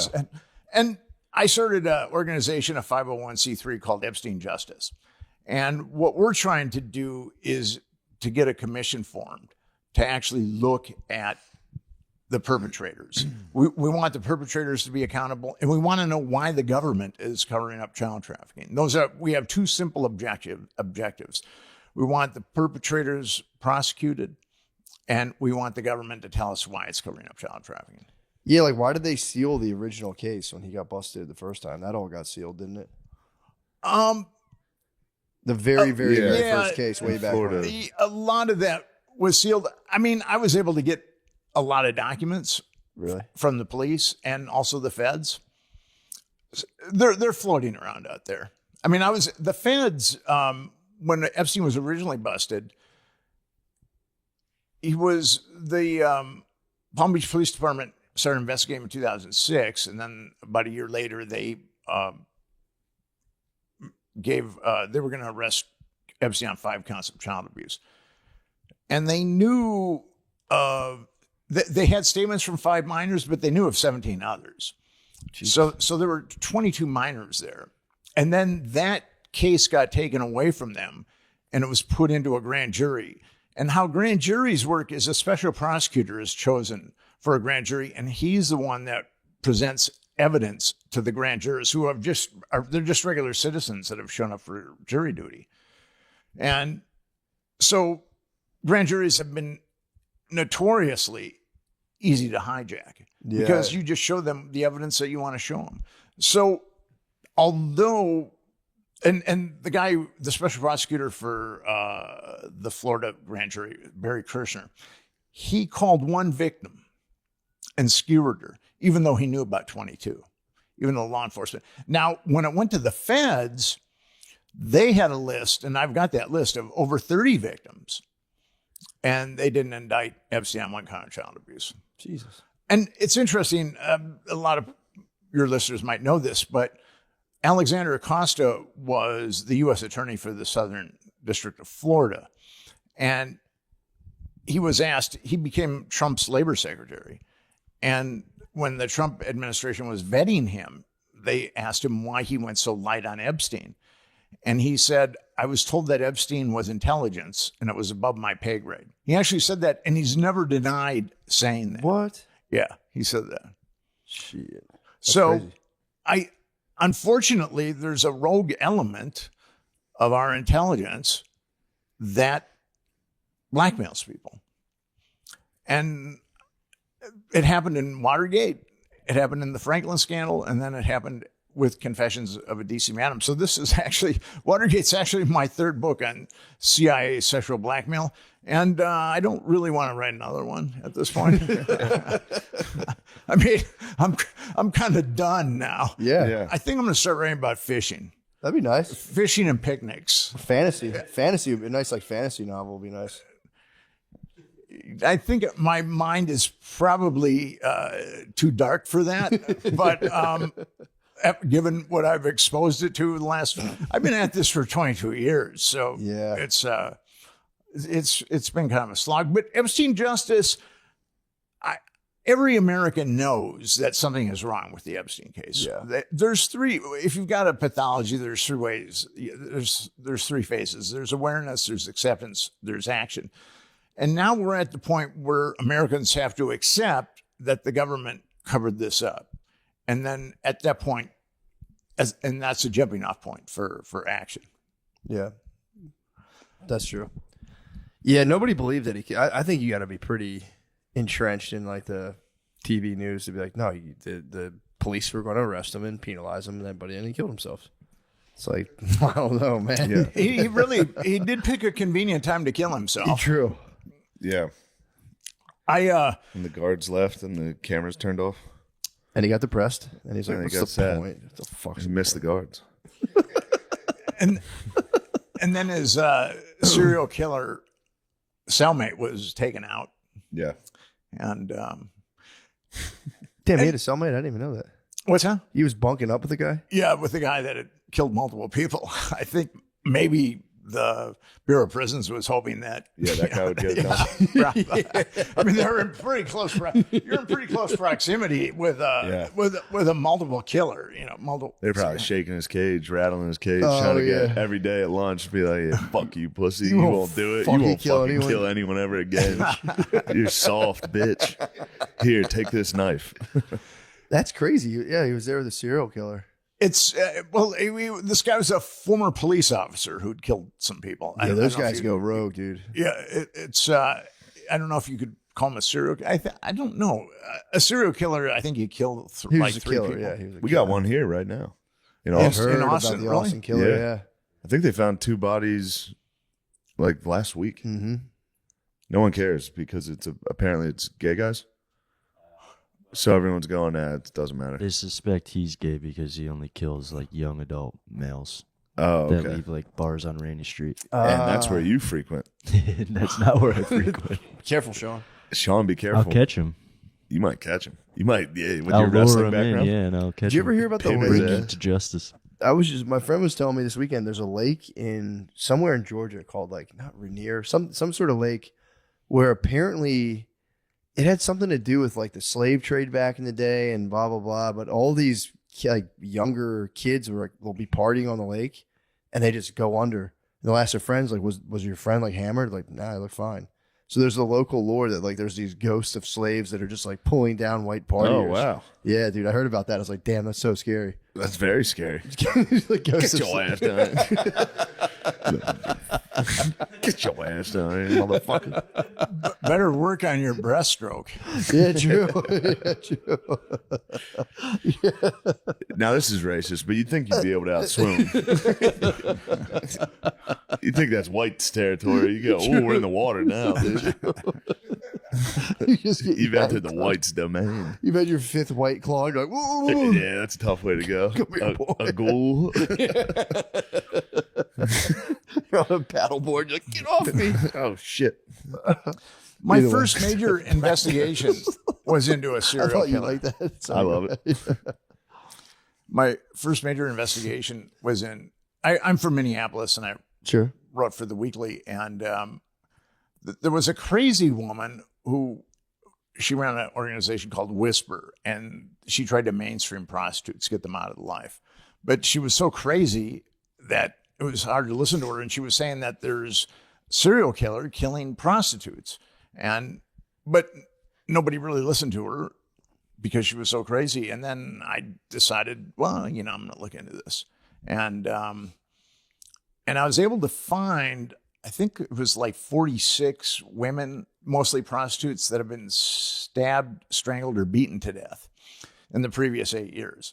Now, law enforcement had denied that there was a serial killer, but then I showed them my list, which was really difficult to put together. Yeah. I showed them my list, and I said, I went to the Minneapolis Police Department. I went to the St. Paul Police. I said, you guys really want to say that there's no serial killer?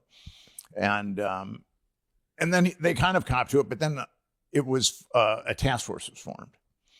Oh, wow. Did they ever get the guy? And the way that article, no, and they're really hard to catch. Yeah. If they're good. I mean, if they're stupid, you can get them Yeah. after one or two. True, yeah. But if they're Ted Bundy or someone, Was Dahmer in Minneapolis? he was in Wisconsin. Oh, okay. He's in Milwaukee, right? Yeah, I can remember I was at this really nice little island in Lake Superior called Madeline Island, and the guys that I was staying with, they don't have like televisions or radios or anything. I mean, it's pretty rustic, and it's really cool to do a lot of it. There's berry picking and fishing, all kinds of stuff. It's awesome. Berry picking's nice. I did it this year. It's very relaxing.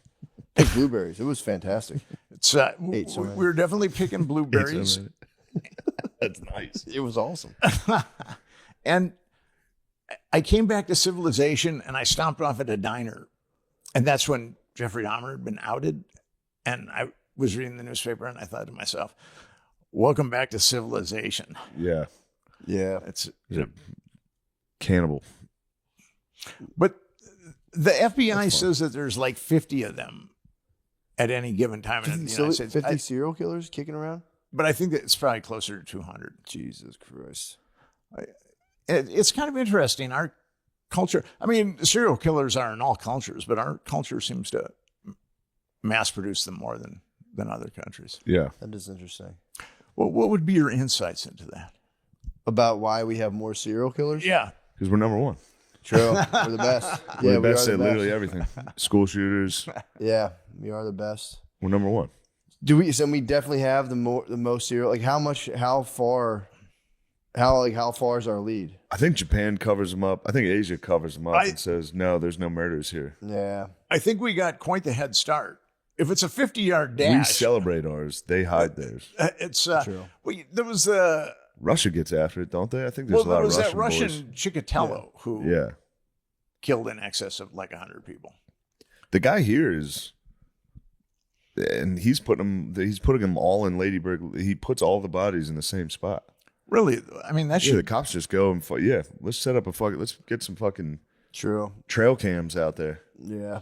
It's not that you guys don't even have to wait outside. Just put a camera up.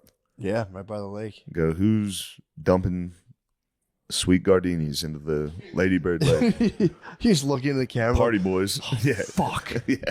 They got me. Yeah, that's a. So that shit they creeps me out. has man. he? You would think that if they knew where he's dumping them, You would think. that would be It'd be kind of easy. put a camera there and. What is it? The United States apparently has had 3,615 total serial killers. Second place is Russia with 196. Damn. We're the best. That's quite a lead. Yeah. I think that also could do with Could be law enforcement misinformation. here. Catching. At least investigating. I think if you're, and this is starting in what, like the 60s, 70s is when serial killers started getting rowdy. Yeah, I mean they were happening before then, but Yeah. But I mean, But like getting caught yeah. and being like in the news. We had media and people looking out for it. We have more. You could be in the middle of fucking Russia killing people and no one would ever. You go village to village. They go, yeah, that guy's gone. Chikatilo was doing that though. The Yeah. Russian serial killer. But Yeah. we have more No, like it's shooters. We have more. I mean, that's Soviet, because we have all them guns. But the guns thing. What's interesting is Canada has pretty much the same amount of guns per capita as U.S. Really? and they're not shooting people like we shoot people. That's interesting. Hmm. I wonder what the hell it is. Red food coloring, red food dye. Yeah, I don't know. I mean, maybe it is just. Too much I think MTV. it's What's your theory? Too much Beavis and Butthead. True. South Park. Marilyn Manson. people eating McDonald's. Yeah, I was going to say tuna McDonald's. chicken nuggets. I was just thinking the same thing. You do go nuts if you have nuggets. Dipping your fries into a frosty and you're Yeah, you go, I should kill that bitch. My This My- reminds me of a knife into a hooker. my theory on McDonald's, it's all made out of the same substance. It's just at different temperatures. Now I could be wrong. It's Soylent Green. I mean, I should add that too. Would your generation know what Soylent Green is? I've heard of it. It was that one-stop shop. Like you could just drink the shake and it replaced food, basically. No, actually, it was a movie where Oh, the population had kind of escalated and they were recycling people. Vis-a-vis lunch, breakfast, Yeah. and dinner. they have a thing called Soylent that I swear to God it's like a meal replacement. It was a Charlton Heston movie, actually. Dang. It's kind of fucked up. They named their shake after that. Yeah, that's a weird one. It was before he became president of the NRA. Damn. Yeah, I don't know. That is a mystery to ponder. Why would we have the most serial killers? Our rough competitive edge. I bet we have the most of literally everything. True. The best. I bet we have the most pedophiles. I bet we got it on lock. Everything. Best slam dunks. Most slam dunks. True. Everyone in their own way has to aspire to greatness. You got to do something crazy. It's true. Well, what's interesting is the United States, I think, is the most spiritual country and the most material country. There's more spiritual options here than I think anywhere else, but yet there's also a rampant materialism. Yeah. It's kind of interesting. Yeah. Maybe all that materialism begets that. You go, why do I need all this shit? I need to find something. Well, your materialism begot me starting a podcast. So it's kind of interesting. I'm a really bad speller. I was really dyslexic as a kid, and I can't really spell. If it wasn't for spell check, there's no way I could have been a professional writer. So I was at a buddy's place, and he had one of those Macs, and he put spell check on, and he said, and I watched the spell check correct all the words, and I thought, I got to get one of those. So I got a Mac, and then I moved to New York, and I'd covered this conference on genetic engineering, and I was writing an article about telomeres. They're like the egglets on the end of your chromosome. And every time a cell divides, the telomere shortens, and that's what determines your obsolescence. So I plugged telomere into her search engine. This was even before Google. And then there was all these hits on telomeres, and I got a bunch of information about it, and I was able to write the article. But as soon as I saw those hits on telomeres, I said, I got to get one of those. That kind of was a Freudian.